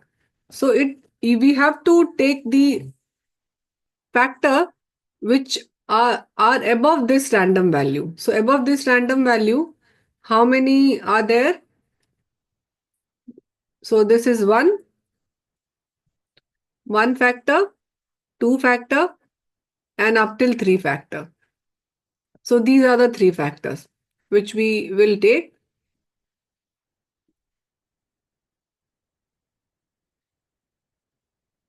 This is again a Jamovi output. Jamovi gives output like this. So here also you can see this yellow dots is for the simulation and this blue dot is of data. So we will take those many factors which are above this simulated data. So this line is of simulated data or the random data. So we will take 1, 2, 3. Here it gives you 5. This may be for some other scale, but you can see 1, 2, 3, 4, and 5 factor. So this is the parallel analysis, and that is the most commonly recommended, which is the latest, that you should extract factors based on this parallel analysis. Now there's another concept which is uniqueness and communality. So that shared variance, it is also known as the communality. And what is the uniqueness? Uniqueness is that part or that error which cannot be explained by the underlying factor or the underlying construct. So what is uniqueness? So if you can recall that figure where there was individual error with all those items. So that error is the uniqueness. So uniqueness is the proportion of variance which is unique to the item and it is not explained by the construct or latent variable. And what is communality? So communality is 1 minus uniqueness, means shared variance. That means variance which is explained by the latent factor, that is the communality. So these two variable, it is there in the output of both Jamovi and JASP. and you can explain regarding the variance in that item. How much of the variance is in the item can be explained by the underlying construct. So like in this case, you can see these are the A, B, C, D and up till I, these are the items. So some amount of variance is explained by factor 1 and some amount of variance is explained by factor 2. So it is giving you two-factor solution. So if to elaborate more on this communality and variance, uniqueness. So communality is the amount of variance of an item which is explained by the latent variable or construct, and uniqueness is the remaining amount of variance of an item which is unexplained by the latent variable or construct. So for example, if I say that communality of item is 70.72, that means 72% of variance in this item is due to the latent variable. And then uniqueness will be 1 minus communality, so it will be 28%. So we can say that 28% of the variance is unique to the item, which is the error. So if you assume total variance of an item is 1, then 0.72 is the shared part. Shared part means we call it as a shared variance because 72% of the variation in this item is due to the underlying construct, whereas 28% is unexplained. We don't know, some other latent construct may be affecting this particular item. So this is the concept of communality and uniqueness. Have you understood this theoretically? Mathematically, we will see when we'll perform the analysis. But theoretically, have you understood variance and error? Yes, you can say. Variance and error are same if there are more variance and less variance. So basically, if you see the error, how do you calculate error? So basically, you see the, if you recall the variance, what was the variance? Difference from mean. That is the variance. Remember on day 1 we have seen that mood, individual mood, and then we have calculated the mean. We deducted the individual mean, individual value from the mean, and we squared it. Yes. So that's the variance basically. And error is like, there are two types of error which we have seen: random error and systematic error. So you know that random error is like error which is due to the, which is not it is due to the participants if they are not explaining, and if they are no filling the questionnaire in under stressful condition, or they are in hurry, so those errors can come, which is also known as the noise. And the other type of error was a systematic error. Like if your item is something like, I said that if I say that I am very sincere at my work, if I say this sentence, then all of us is going to agree on that. So that means variance will be less. So of course the variance and error, they that are that you can say that is not same. There it is different. The variance is like variation in item. It is known as the variance, and that unexplained part, you can say it as an error. So it is not the same. Variance means if the total variability in that item, whether it is due to the error or it is the actual variance. Okay, that's the difference. Whether the variation in the responses, like I said, no, that if the questionnaire is very lengthy, there can be towards the end of your questionnaire, the participants may feel very fatigued and they will fill any random option. That is an error. But if the participant have filled up the response and the response of one participant is quite different from the other participant truly or genuinely, it is not due to error. Okay, that is the true variation. So variance can be due to the true variation or it can be due to the error. Error. Okay. Now it's clear.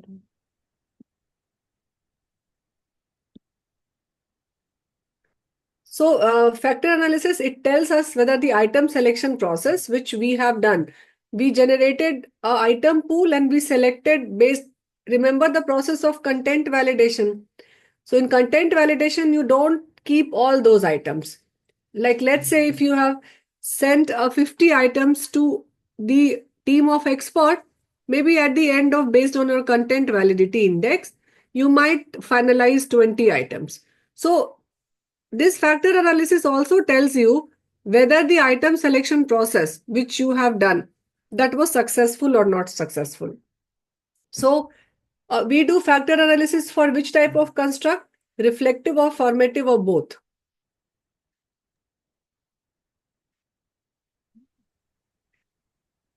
So Reflective. yes, and basically we do it for reflective. For formative, generally the type of measurement, we do that structural equation modeling, and many time you can do the principal component analysis, PCA, a special type of this factor where it doesn't work on shared variance. Because the informative, we take the individual item as distinct, and in principal component, it keeps that thing in mind, and it doesn't work on the shared variance. That's why principal component analysis can be performed in case of a formative scale. So for factor analysis, if you can remember the cutoff of values, so the criteria was first again, I think Ashwati has asked this question. If we take the sample size of 10, whether the KMO measure will be more than 0.8 or not. We cannot say that. It is a rough guideline. It may or it may not happen. Okay. So if the KMO value is more than 0.8, then you can perform a factor analysis. The total variance explained in that particular items should be more than 60%. Then only you may take all those factors. The communality value of communality should be more than 0.4. That means at least 40% should be the shared variance. And then the fourth criteria is you see the factor loading. I have not introduced the concept of factor loading. We'll see that factor loading, if you see theoretically, how much the variance in the factor is getting explained by the uh, underlying, how much the variation in the item, not factor, I'm sorry, how much the variation in the item is getting explained by the underlying latent factor or the latent variable, that is known as the factor loading. And the next is the Cronbach alpha, which we know either you can take more than 0.7 or more than 0.8. So this total variance explained, factor loading. There are few terms which we use in factor analysis. First is your total variance explained. We will see that it comes as a variable, like how much is the total variance explained. Thus, the second is your factor loading. What is a factor loading? This is the coefficient of correlation between a variable and the factor. So it is a kind of item rest correlation, but it is calculated in a different way. And then next comes as a factor score, which is the total, total of those items which constitute a factor score. So this was the method of factor extraction. Till now we have done why we do a factor analysis, how we can extract the factor. So there are various ways of extracting the factors. There's a parallel analysis, which is most commonly recommended. There's the eigenvalue, there's a scree plot, and there are concept of fixed factors.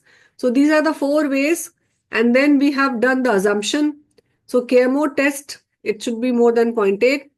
And then Bartlett's test of sphericity we do for multicollinearity, where we check that the p-value should be more than 0.05. Now there is something known as the factor rotation. So we have tried to make this concept simple. This is not rotation. This is entirely a mathematical concept. But you can see here, let's try to imagine, imagine yourself in a room. So in your room, if you see that this is you, this person, which you can see here, this is your psychological domain. You along with your psychological domain. And these various colored bulbs which are hanging from the ceiling, they are the various items, okay, which you are perceiving. So this whole room is a psychological space, okay. And this is you who is interpreting, and this whole item that is hanging from the ceiling. That means in your brain, if you imagine, it is hanging from the ceiling. So your room is a psychological space of your brain.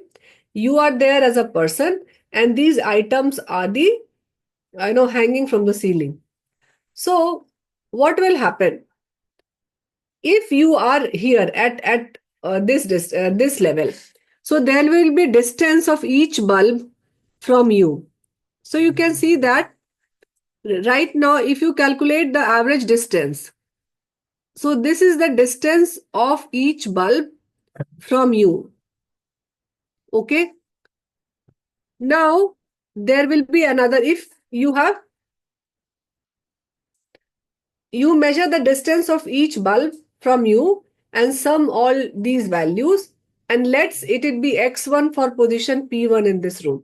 So at this position, you take all the distance and you take the average. This is x1 for p1 position. Now you change your position to p2 position, and now you measure all this distance, which is x2. Okay, so this is your p2 position. Here, initially you were here, now you are here. So you again take a distance. This you don't have to do. The software does it. We are just explaining. So these all are distances. Okay. Of these bulbs. Bulbs are items. And you average all these distance and take a average sum of all this. Okay. Now you move to this position 3. And again, you measure the distance of these items. These bulbs are items, remember? And you are interpreting it. And this room is your psychological domain. So this distance is now x3.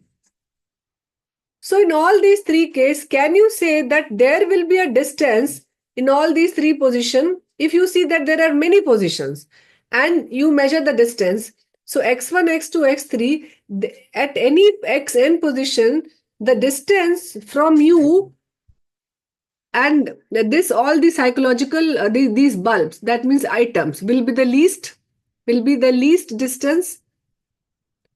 Yes, can you say this question? That there will be in this 3-dimensional room space from where the sum of all distances will be least. Can you appreciate, can you imagine this? Dr. Ravi has said yes, Rini has said yes. Yes, so mathematically it can be calculated that in your psychological domain, the items which you are perceiving, there will be a point where, or a position where the distance of from you, that means I'm taking it as a construct, and the items are the psychological domain, because I said that these are the latent. You have to measure it through some indirect way, the way we are measuring it. So the distance will be minimum. So as all of you said yes.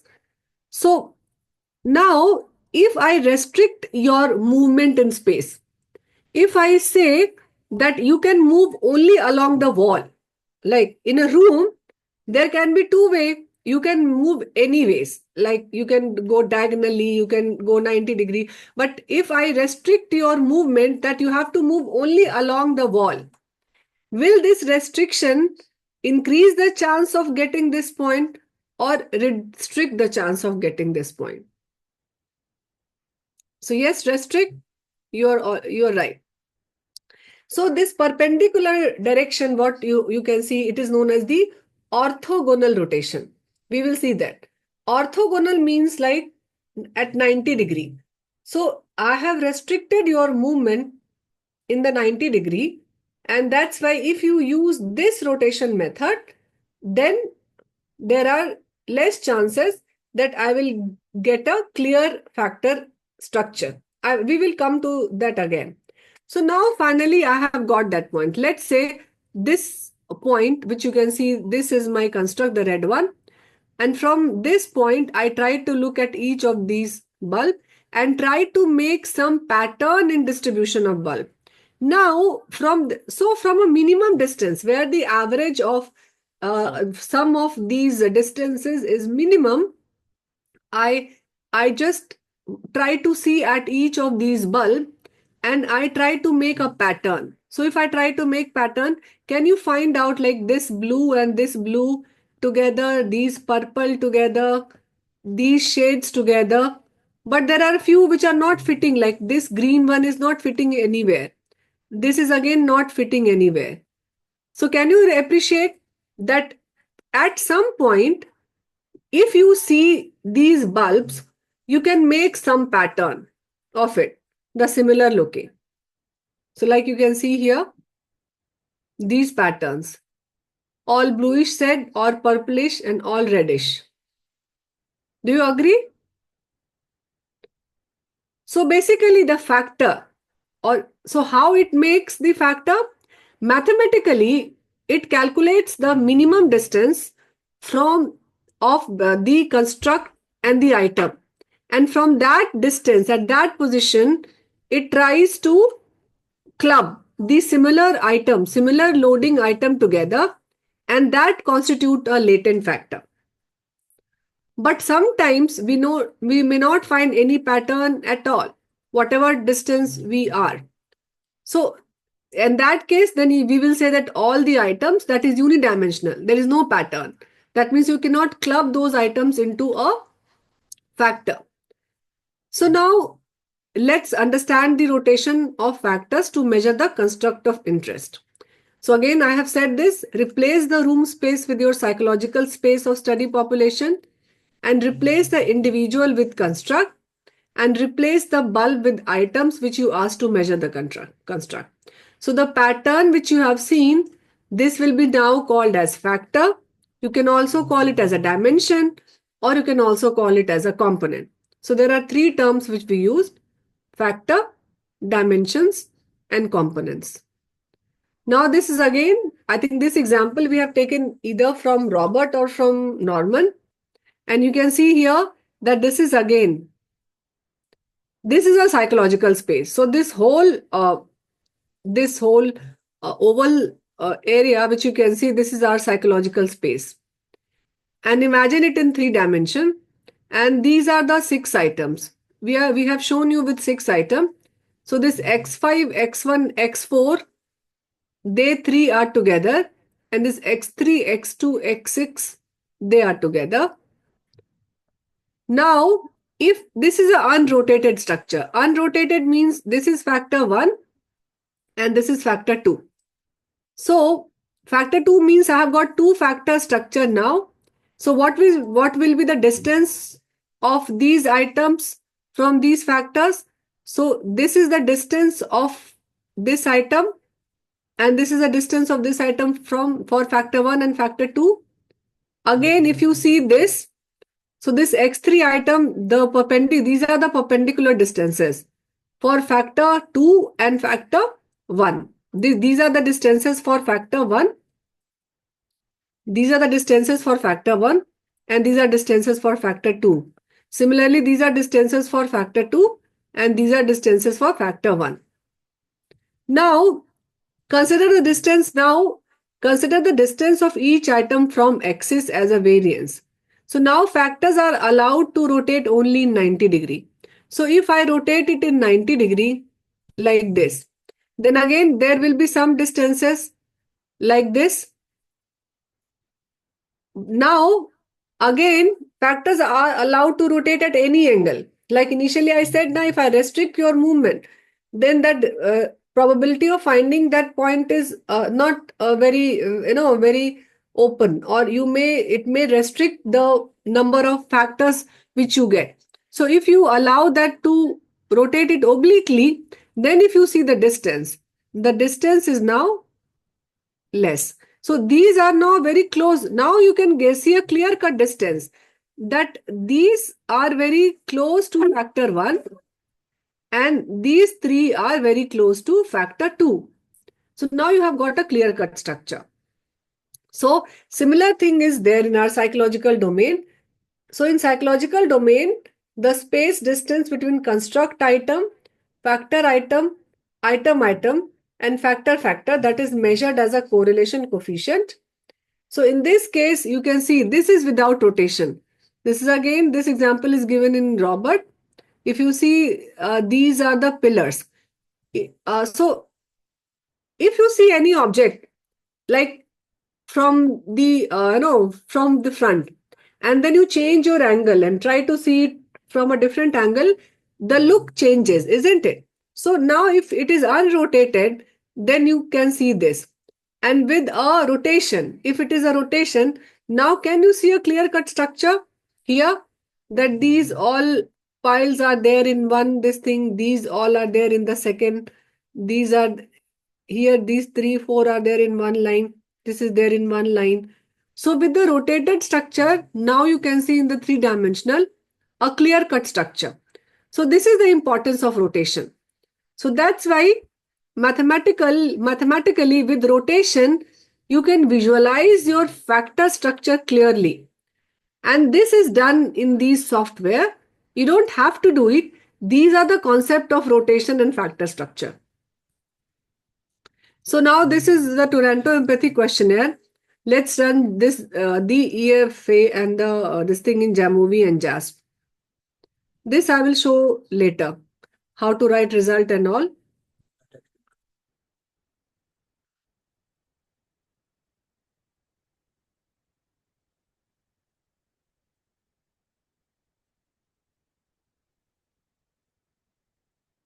So this is my JASP file.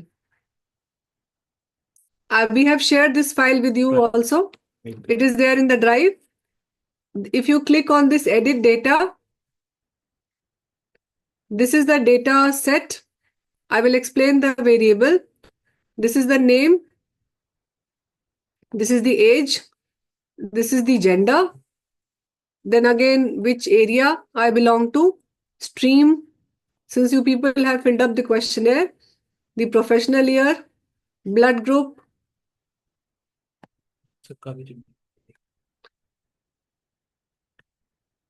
Then again, birth month. Somebody is asking. You give them the right.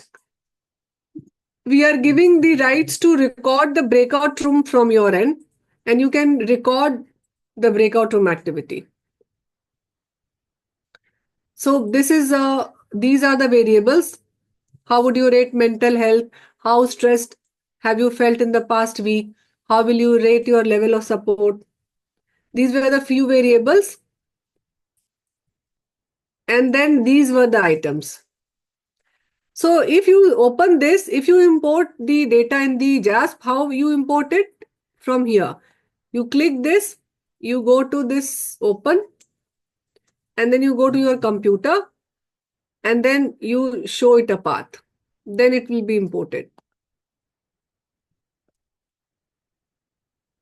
So these are the items, the 16 items, all those questionnaires.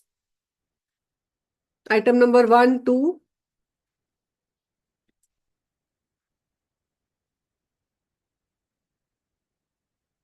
Till item number 16. Okay, so this is the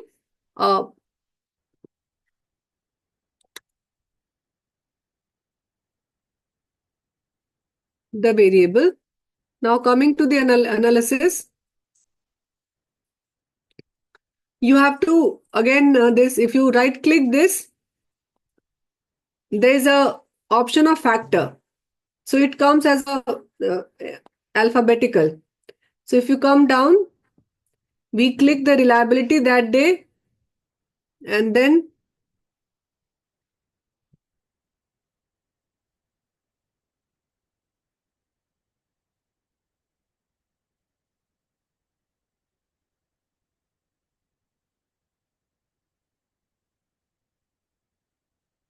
so I think factor comes as such. There's no need to check it. You can also, it is there as a default. So what window you will see here? So on the left side, we have seen on day 2, this is the option of putting the commands, and here towards the right side, you will get the response. I mean, you will get the output. So this first, I have not moved anything. This is the window of all the variables.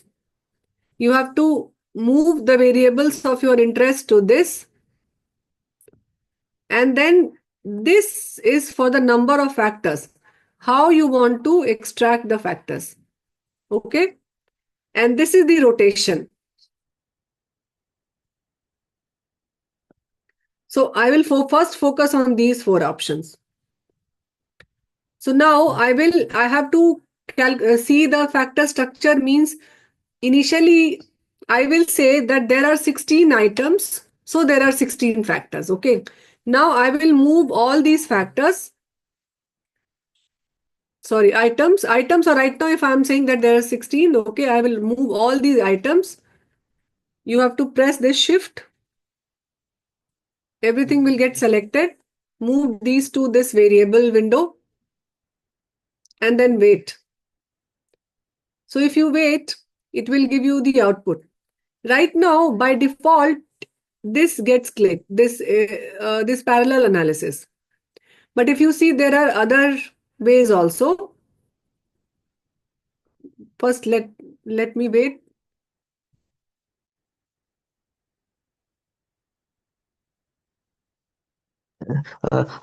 Excuse me, ma'am. Here, do we need to recode the reverse coded variables while doing factor analysis?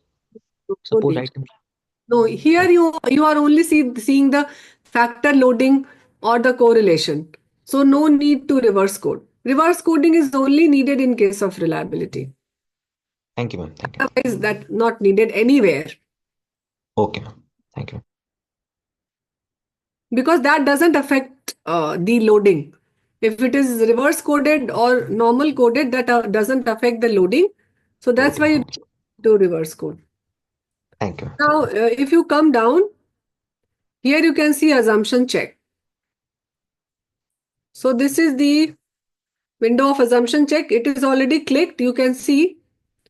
So there are 2 tests which we have talked about, KMO test and Bartlett's test. KMO test is for the sample adequacy. Bartlett's test is for the multicollinearity. So the p-value of Bartlett's test should be more than 0.05. And the KMO value should be more than 0.6 or more than 0.8.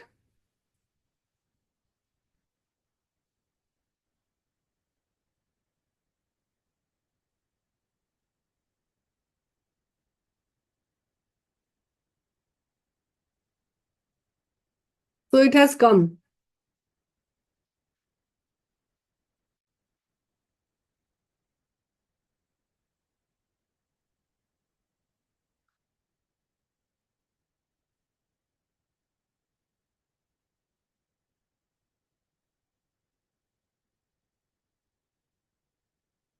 वो गलती से हो गया है click.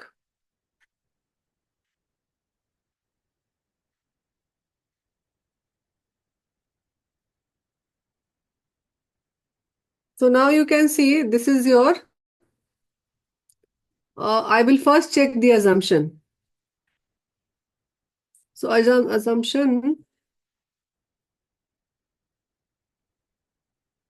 if you see the KMO value, the overall KMO is more than 0.6. But there are items which are poor performing. Like in this case, you can see item number 2. And remember, item number 2 we have seen from the beginning only. Reliability also, this item was not performing good. And item 9 also you can see here. I think it was again the same item at that point of time. Item 9 also the sample adequacy is less than 0.6. Otherwise, overall sample adequacy is acceptable. So you can just report that there were 2 items where the sample adequacy was less. It was like less than 0.6, and rest of the case it was sample adequacy was okay. And if you see the p-value of Bartlett's test of sphericity, since if the sample size is you can say if it is why it is coming less than 0.001 because of the high sample size, but it should not be there. Maybe since this is a data which we have taken for this thing. Let me see. I will just see why it is coming. Otherwise, this Bartlett's test of sphericity, the value should be more than 0.05, which says that there is a multicollinearity between the factor. But it is not coming. Let's see what is the problem. In the meantime, I'll explain the other part. And then you can see there are various factor loading. So you can see now this I was talking about. it will show you. Now first, coming to this option, the method of factor extraction. If you see the method of factor extraction, let me annotate this.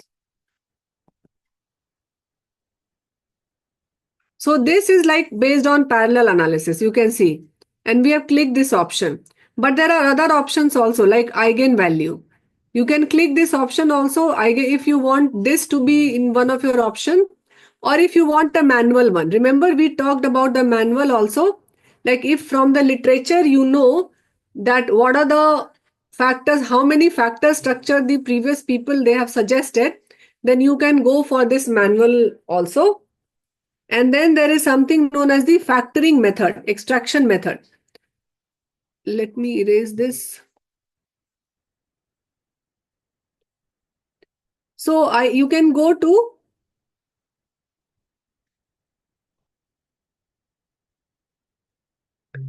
this. If I want this, this is the factoring method, this one. So if there are various method of factoring, you can see we have applied the method here as a principal axis factoring.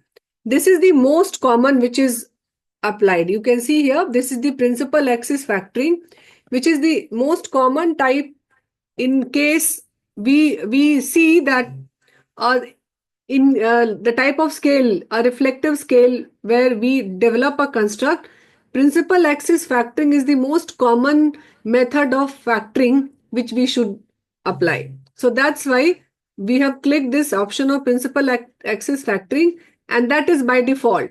So you can use this principal axis factoring. Now coming to this rotation. So here you can see this is orthogonal. And if you click on orthogonal, you can see there are various types of orthogonal like varimax, quatermax and these. But generally we go by this oblique. Why? Because if we say that the factors, the items are correlated with each other, then you should go with oblique rotation. And remember, in the discussion of that psychological room with the bulb, we have discussed that in orthogonal, you restrict the movement, that it will be along 90-degree only. So that's why the factor structure will not be very clear. So that's why in case of health, you go by any book, they say that you should go with the oblique rotation. You should not go with the orthogonal. And I want my analysis based on the correlation matrix. And that's how this was regarding the rotation. So if you come here, if you see the factor correlation, here you can see that this is a scree plot. This we have shown you.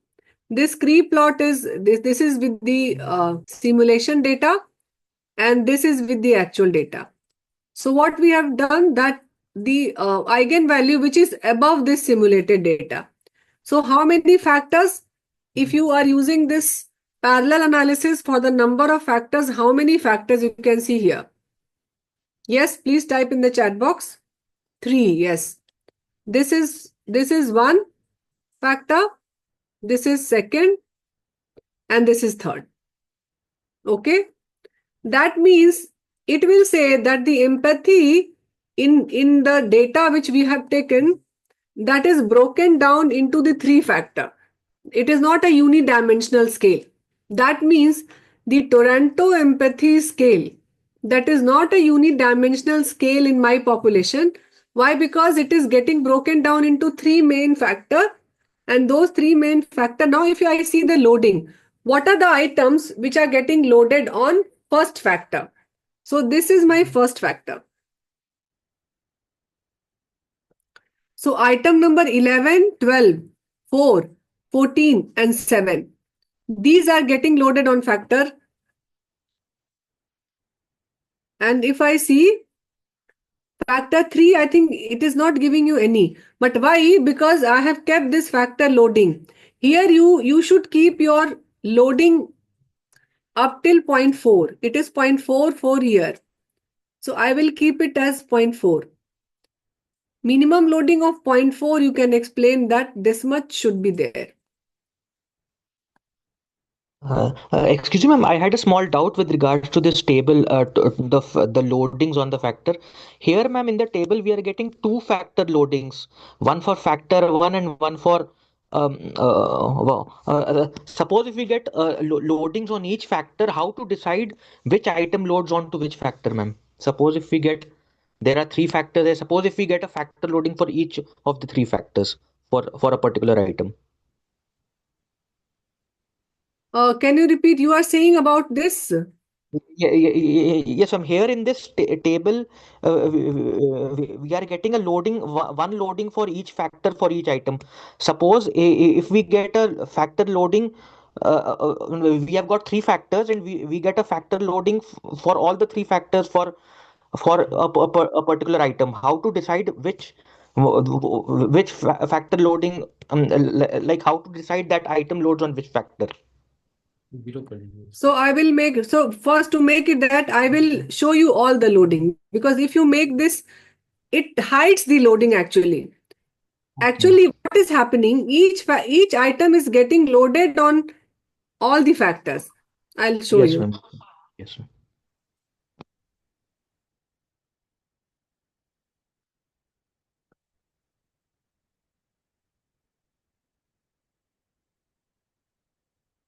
It takes some time.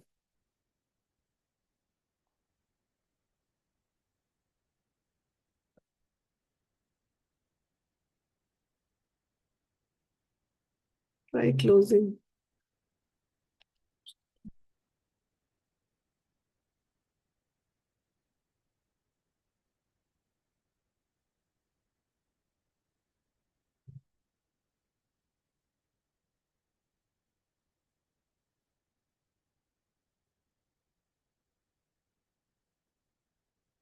If you see now, can you see it is getting loaded on all? Now you can see the loading.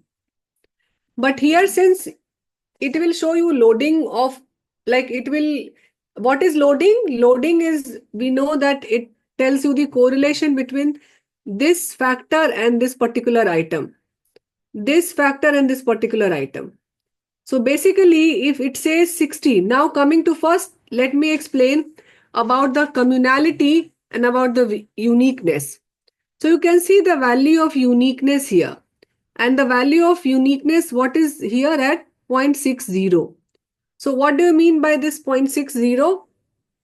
Ma'am, this is unexplained. This Yeah, variance is unexplained. very true. And you can see the amount of uniqueness to each of these items. Like this is 57%, this is 68%. Here it is 80%, 79. Again, you can see this is again 8.2, 0.825. So this uniqueness says that these many, this percentage, like 60% of variance in item 11 cannot be explained by these three factors. Similarly, it says that 82% of variance in item 16 is not being explained by these three factors. So even if it tells you like it has given you three factors solution. So three factor again, like Bhavna also asked how we can say that this is a data reduction. So why reduction? Because initially we said that if there are 16 items, there will be 16 factor. But no, it has condensed the 16 factor into the three latent construct. And these three latent construct are factor 1, factor 2, and factor 3. That's why it is a data reduction. And if you see the uniqueness, what is communality? In SPSS, the output it is in the form of a communality. Otherwise, in JAMOVI and JASP, the output it is in the form of a uniqueness. So if the uniqueness is 60%, what will be the communality? It will be 1 minus uniqueness. That means 40%. So you can say that variation in item 1, like only 40% is the shared variance. Means 40% variation in this item is explained by the latent factor 1, 2, and 3. Have you understood regarding the concept of communality and uniqueness? So, ma'am, item 16 is almost 82% is uniqueness. So, can we drop it? I will talk about dropping later on. Right now, yes, we say that 60%, there should be 60% communality. Right now, if we right now, I cannot say this. Why? Because this is not a clear structure. Once I hide this, let me, this we have explained you everything, but generally we take only that item on a particular factor where the loading is more than 0.4. At least that much loading should be there. That's why now I will increase this loading to 0.4, because now I will hide the loading which is, let's say it is 0.41, and then I will see. In that case, you will see that it will load strongly on one factor. Excuse me, ma'am. So we take the maximum value of the loading for each factor to decide on which we take the maximum loading on each item to decide on which factor it loads basically. Is that the case, ma'am? Because we get three correlations here. So how to decide which item loads onto which factor, ma'am? I am showing you. We'll take the maximum loading, and there should be at least two items. If it gets loaded on one factor, then only we consider that factor. Okay, thank you. I will show. Let me just see this, why it is not buffering. I have changed this, still it is not coming.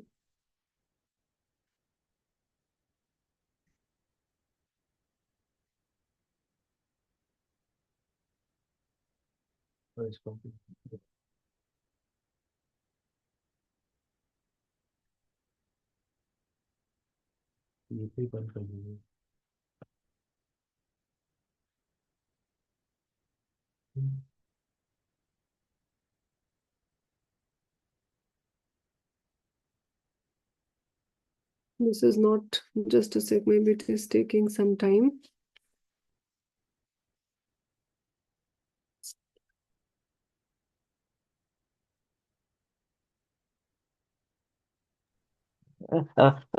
Excuse me, ma'am, and I just another small question. Yeah. Suppose if the maximum loading, suppose if we got a 16 item scale, and we have got let's say three factors or four factors, and the loading for two factors are nearly similar. Let's say both have got a loading of 0.4. So how to decide which factor the item that particular item loads to? Because you said maximum loading is So considered. So case you decide, you say that it is a cross loading. If the difference yes, between two loading is very less and it is not distinctly getting loaded on a single this thing, then you don't take that item. Basically, it is known as the cross load loading. Let okay, me. thank you. Why it is not coming? इसको बंद करने का क्या तरीका है? तो this one. Okay, this one. So I will again doing it again. Why? Because it is.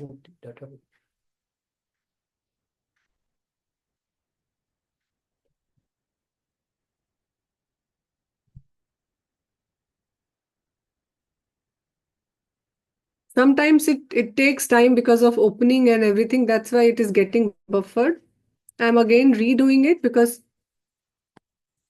So I will move these items from item 1 till item 16. I have moved this to this variable. Again, the number of extraction of factors based on this parallel analysis it takes. The factoring method, I said this should be the principal axis factoring. So I've changed it to principal axis factoring. And now if you see, this hides, automatically it hides the loading less than 0.4. So if you see the loading less than 0.4 here, so now it is showing that factor 8 and factor 9. Here this item 8 and item 9, this is getting loaded on factor 3, this one. Again, item 11, 4, 12, 14 and 7 and 15, these items are getting loaded on factor 2. and item 5, 13, 6 and 3. These are getting loaded on factor 1, where you can see that there is a very strong loading here. We say that at least there should be loading up till 0.4. That's why we say that less than 0.4, we generally we have hit the loading less than 0.4. So it gives you 3 factor. Now if you see these factor 2, factor 1, 2, 10 and 16, they are not getting loaded on any of these factor. These items, item 1, item 2, item 10 and item 16, they are not getting loaded on any of these 3 factors. Okay. But again, I am not taking a decision to delete these items. But what I will do in my final structure, I will not test these items for in the CFA, that is the confirmatory factor analysis. Okay. So now if you see, if I hit the factor loading, then can you see now it has improved, Dr. Ravi? Oh, no, it has changed because again, initially there was some other item, but now the uniqueness of item 5 is 44. If you see again, but item 1, it has got 8.82 and 0.85. And this is again 0.68. So there is so much of unexplained variance in these all these items, but this is my factor structure. And since I said that right now we don't rely on the data. Why? Because these data, I have said that we have merged the data from the 2 participants, and the nature of the participants were also quite diverse. There were medical students, there were professionals, age range was also like from 18 to 55 or 56. So that's why I don't go by the result of this. This is a dummy data. Dummy data is not a dummy data. Actually, you people have filled it. But again, don't go by the result. Again, see the process, how we are interpreting something. And if you have understood, now I will write this in my, and if you see the rotation, this is my, what rotation I have used? Oblique rotation. Why to use oblique rotation? Because the factor structure is very clear if you use oblique rotation.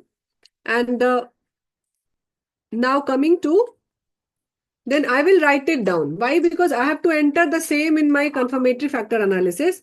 So I will write that my first factor. Later you can give the name of this factor. Item 5, 13, 6 and 3 in factor 1. Then factor 2 I have 11, 4, 12, 14, 7 and 15. And factor 3 I have 8 and 9. This is 8 and 9. So again, Dr. Shivam, you asked one thing, na, if it is getting loaded on like both at 2, this thing, na, that's why you say. Yes, ma'am. Yes, Which to accept. yes, So ma'am. Yes, ma'am. in this case, it shows you, if we say that difference between loading is less than 0.2, in that case, there is a cross loading, then you can take a decision. Either you can drop that item or you can take the higher one. It is up to you. Okay. Because in the confirmatory factor analysis, it will be tested. So currently you may take that item. So right now, what all item I am not taking. So I am not taking item 1, item 2, item 10 and item 16. These 4 items I am not testing in my confirmatory factor analysis. If I am stopping at this level, exploratory factor, then I will write in my analysis that since these items are not getting loaded because their loading is less than 0.4 on any of this, that means there is no strong loading. So that's why you will see if you see errors also, error of all these 4 are very high. It is nearly 80, except this, it is 0.68. So error of these are also very high, but see if there is a strong loading, in this case, it is 0.8. That's why the error is less here, for 0.44. Okay. So this is how you comment on the factor loading, a factor structure. Then again, coming to the domain or a latent factor. So I will say that these item 5, 13, 6 and 3, they are moving together. They are correlated more than the other item. Similarly, these 3 item. These set of item pool, not 8 and 9, sorry. The second set of item pool, which is from item 8 to item 15, they are moving together. And this is the third. So now if you can recall that psychological space with that colored bulb, can you recall that? So this is my 3-factor structure where, from a distance, from a minimum distance, I have just seen those items. And that minimum distance was using the oblique rotation. And this is the method of extraction of factor, which is based on parallel analysis. There are other ways also. You can select the eigen value or the manual also. If you go by this manual, and if you say that I am going for a 2-factor structure, maybe in just a second.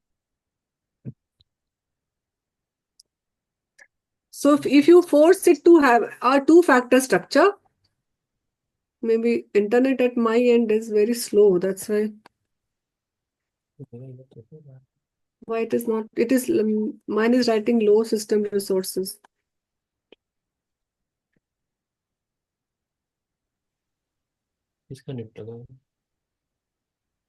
I will check. Right now it is not showing.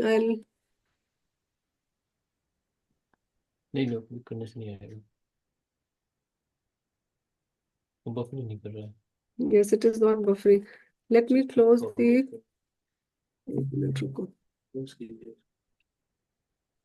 Don't save. I'm checking. That is okay. Let me again show you on Jamovie. Then I'll again come to this. Close the files.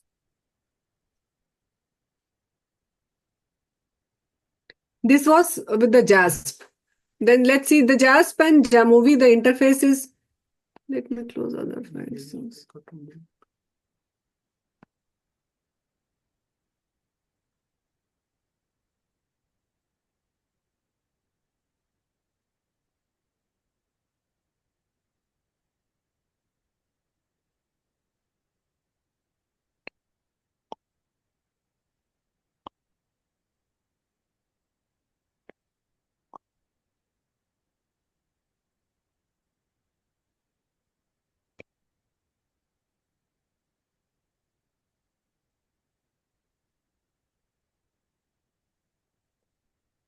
So in that uniqueness and communality, if you see, again, communality, what we have discussed, that loading should be, remember that 4 criteria, which we discussed here. I will show till the time Jamovie is opening.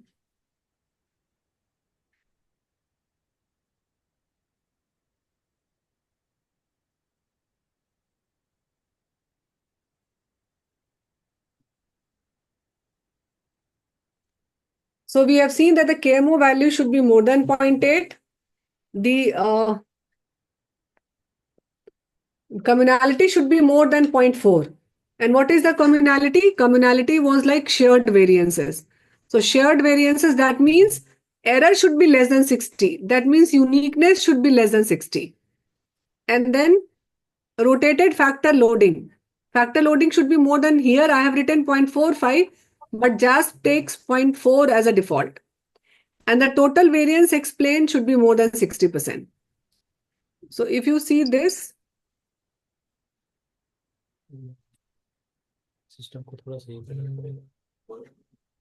I've closed all the files still.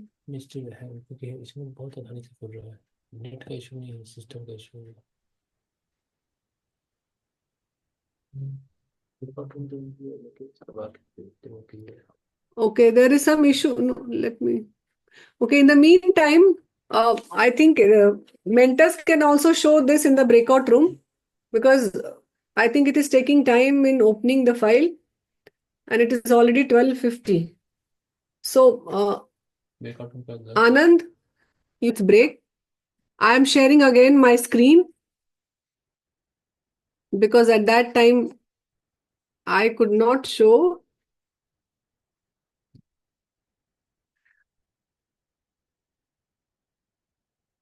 Yes. So this was the factor structure which we were discussing. And there is something known as the, here I was about to tell you regarding if I don't select this parallel analysis and instead of this parallel analysis, I choose this eigenvalue. So then again, if you see the output, it will give you the eigenvalue. And in this case, if you come here,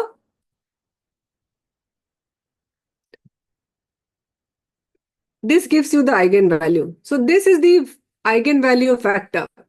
So it gives you 4-factor solution. So now can you see the difference? If you have selected the parallel analysis, it it gave you a 3-factor solution. If you click this eigenvalue, it gave you a 4-factor solution. So number of factors extracted might change depending on the way you extract your factor, whether it is on the basis of parallel analysis, or it is based on the basis of eigenvalue, or you are going for this manual one, where you are saying that please extract these many factors based on some theoretical framework or review of literature. So this is your eigenvalue, and this again, this shows the total factor, how much variance it is explaining. So if you see the loading, the cumulative, it is explaining the proportion of variance. So total, this is the proportion of variance. And if you see the cumulative one, let me shift this to, this is the cumulative. So it tells you that 4-factor structure is explaining a total of 34% variance. That means 34% variance in these items can be explained by the 4-factor solution. So which is very less. But again, don't go by the value. Go by the concept. Because I have told you the limitation of this data which we have, this is an online filling of the data, and we are not sure regarding the how the participant they have filled up the response. So maybe because of that this is coming like that. Again, coming to there was a question, there was an error from our end. So from that null hypothesis, it was wrongly said that null hypothesis says that multicollinearity don't exist. So I have to, it says the p-value of less than 0.05 should be the value of the Bartlett's test of sphericity, because the null hypothesis says that there is a multicollinearity, and I have to say that yes, there is a there is no multicollinearity, and I have to reject the null hypothesis to say that yes, there is a multicollinearity. So the p-value should be less than 0.05. That error I committed. I'm sorry for that. I apologize for the same. That's why it is coming like 0.01. If you see the Bartlett, which I realized when I saw the value that I did this mistake. So if I, so this was the, if you see this output, I've just, this was the Bartlett's test of sphericity.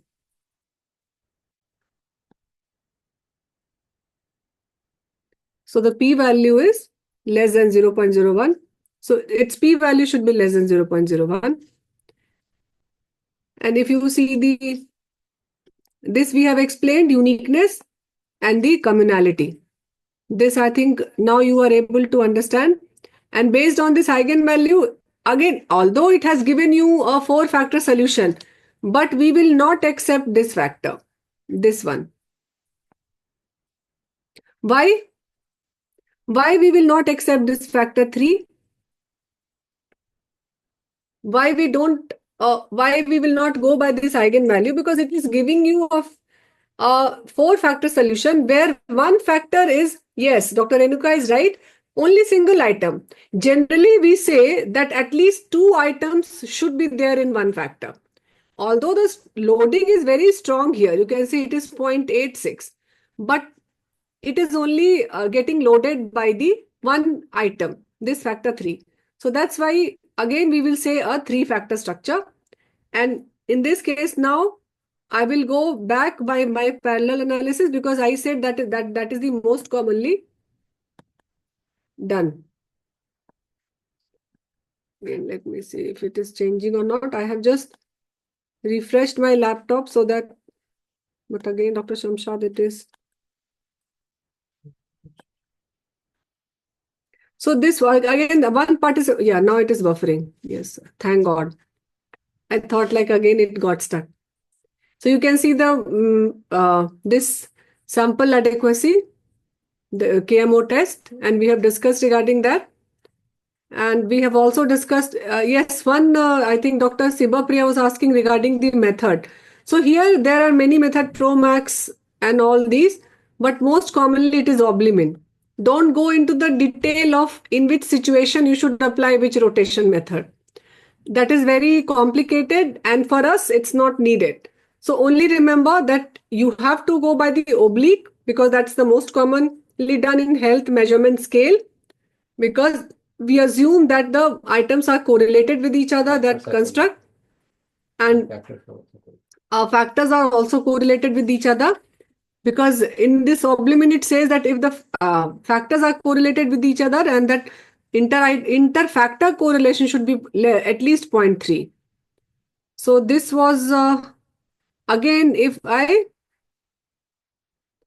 let me, Factor size should be 0.4, no ma'am. pardon? The factor size should be for 0.4 at least minimum. That's kept as 0.3. 0.3 minimum है. 0.3, 0.4, you can up to you. So here, if you it is 0.3. If you increase it to 0.4, 0.4 by default it take 0.4. This JASP. Literature में 0.3 है मिलता है. But if you see Jamovi, they have like if you go by that book, which they have explained, many people they say 0.3 also you can take. So it is up to you if you want a very clear-cut structure. Like if I'm keeping it at 0.4, you can see there are 3 here. Now it has changed because now okay, it is changing again. No, it is the same, which I noted down initially, and you have to note it down. Why? Because in the confirmatory factor analysis, I will move these items together in one window. That means 11, 12, 4, 14, 7 and 10, 1. Then again the next group will be the 5, 13, this group. So you have to note it down somewhere, because in the second half, we will use, I mean, the after the lunch break, what we have used, what practice we have to see the confirmatory factor analysis. So there we will see, and we will move these 2 factors together, and I'm not using these 4 together right now. Again, I will see in the confirmatory factor analysis if my model explains the variance, then I'll go for this. But again, if you see the factor, the explained variances, because I said that at least 60% of the variance should be explained in the item, should be explained by the factors. So if you see the variance, Regarding this eigenvalue, madam, like it should be taken from above 1 or it should be from the line joining the triangles? Should be more than 1. Should be more than 1. That means we are getting 4 factors, no ma'am? On the basis of eigenvalue 4 Yes, on the basis of eigenvalue 4 factor. Here, no. Here I am using the parallel analysis. So then you have to take only those factors which are above these simulated. So it is a 3 factor. But again, if you are taking eigenvalue as a criteria, remember when I put this eigenvalue, 4 factors were coming. Yes, but ma'am. one factor was getting loaded. One factor was getting loaded by only one item. So that's why we did not accept that structure. Remember, just now I have shown. Yes, ma'am. Yes, ma'am. Got it. So that's why if you use eigenvalue, you will get a 4 factor structure. And if you, this one, because more than 1 is 1, 2, 3 and 4. But if you use this parallel analysis, where you take the eigenvalue above this simulated data. Okay, madam. So in that case, you will take 1, 2, 3 factor. These three many factor, which you can see these three. Okay. And if you go above, so you can see the cumulative. So it is only explaining this. You have to this is the rotated solution, and this is unrotated. So you don't have to focus on unrotated. Even if you focus on unrotated is also explaining the same variance, 29.6. And this is also explaining the 29.6. So variance explained in the items by the underlying factor, it is very less. It should be at least more than 60% total variance explained. That's what we did, that the total variance explained should be more than 60%. This was the overall, and let me show you over Jamovi. I'll just close this. And let me open the Jamovi. I think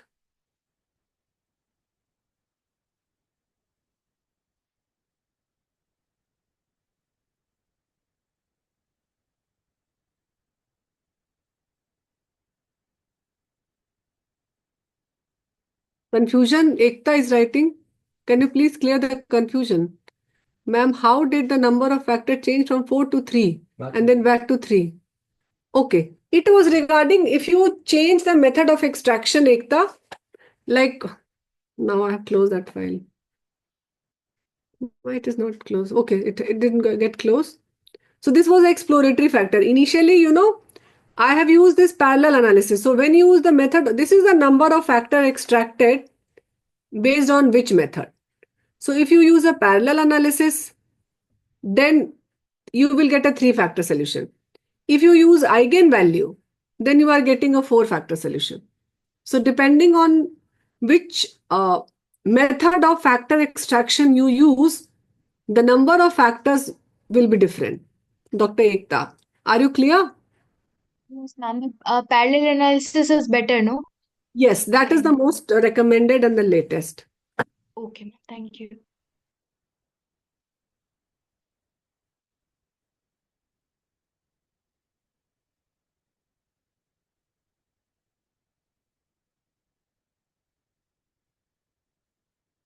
And this is Jamovi. The interface is same. This is the same data you can see. And these are the variables. These are the item from item 1 to item 16.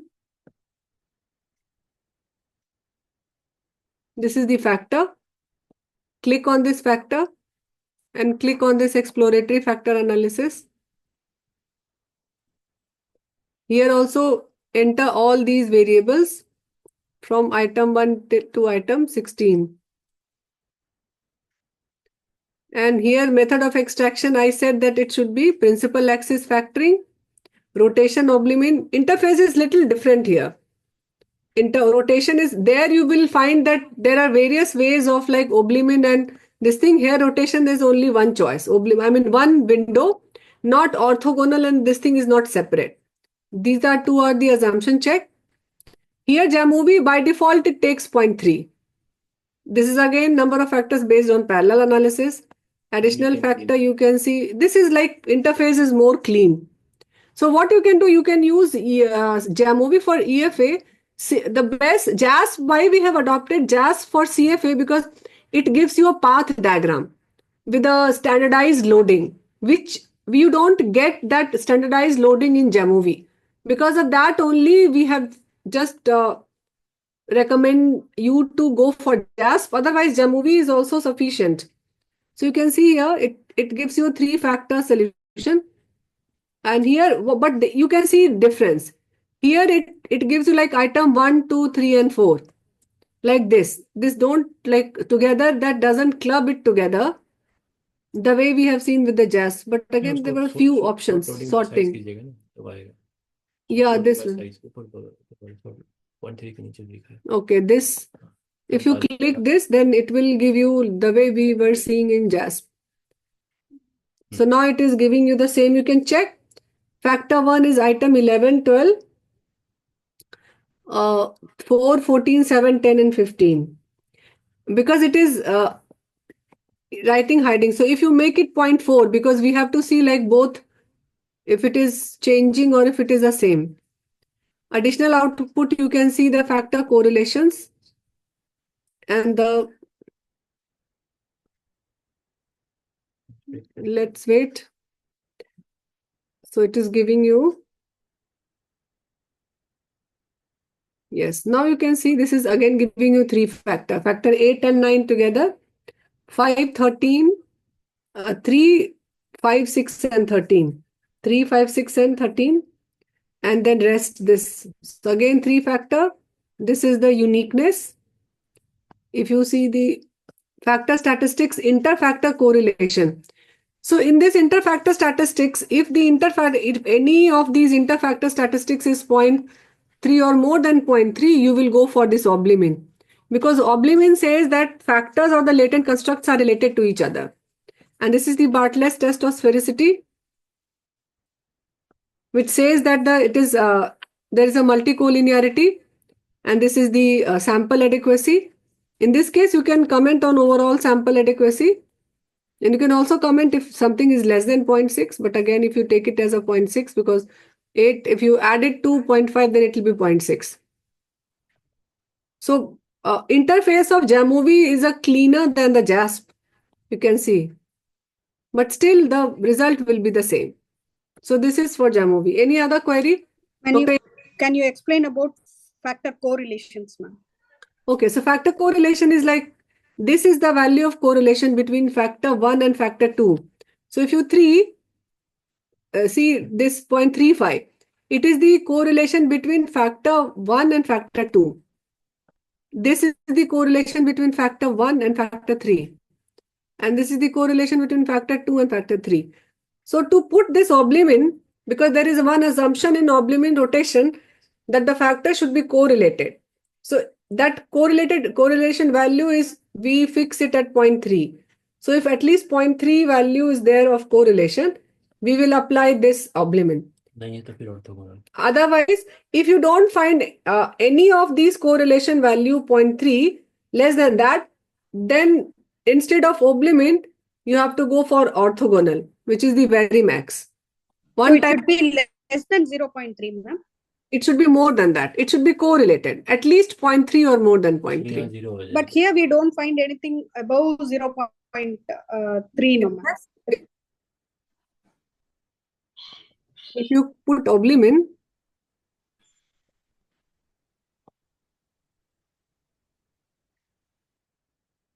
yeah, it is 0.35. See? That has negative sign. That's okay, ma'am. Doesn't matter. Maybe that is because of like the loading. Maybe the action is different. Like, but again, values, they are correlated. So only one is related. Factor 2 is not related to. Doesn't matter. Even if 2 factors are related, you can still go for oblimin. Okay. Else, like that's the guideline. But if you want to go for a orthogonal, you can click on Verimax. Verimax is a type of orthogonal. If you click on Verimax, this will become 0. Why? Because it assumes that factors are not correlated with each other. And then you see the factor solution. Then again, it is giving you 3 factor solution. You can see, but there will be a little change in the statistics of uniqueness and probably these loading value also. Okay. But practically, as you said, in any medical biomedical thing, all the factors must be correlated. So we don't go for orthogonal. Is that right, ma'am? Yeah, it is right. Okay. So we break for lunch here.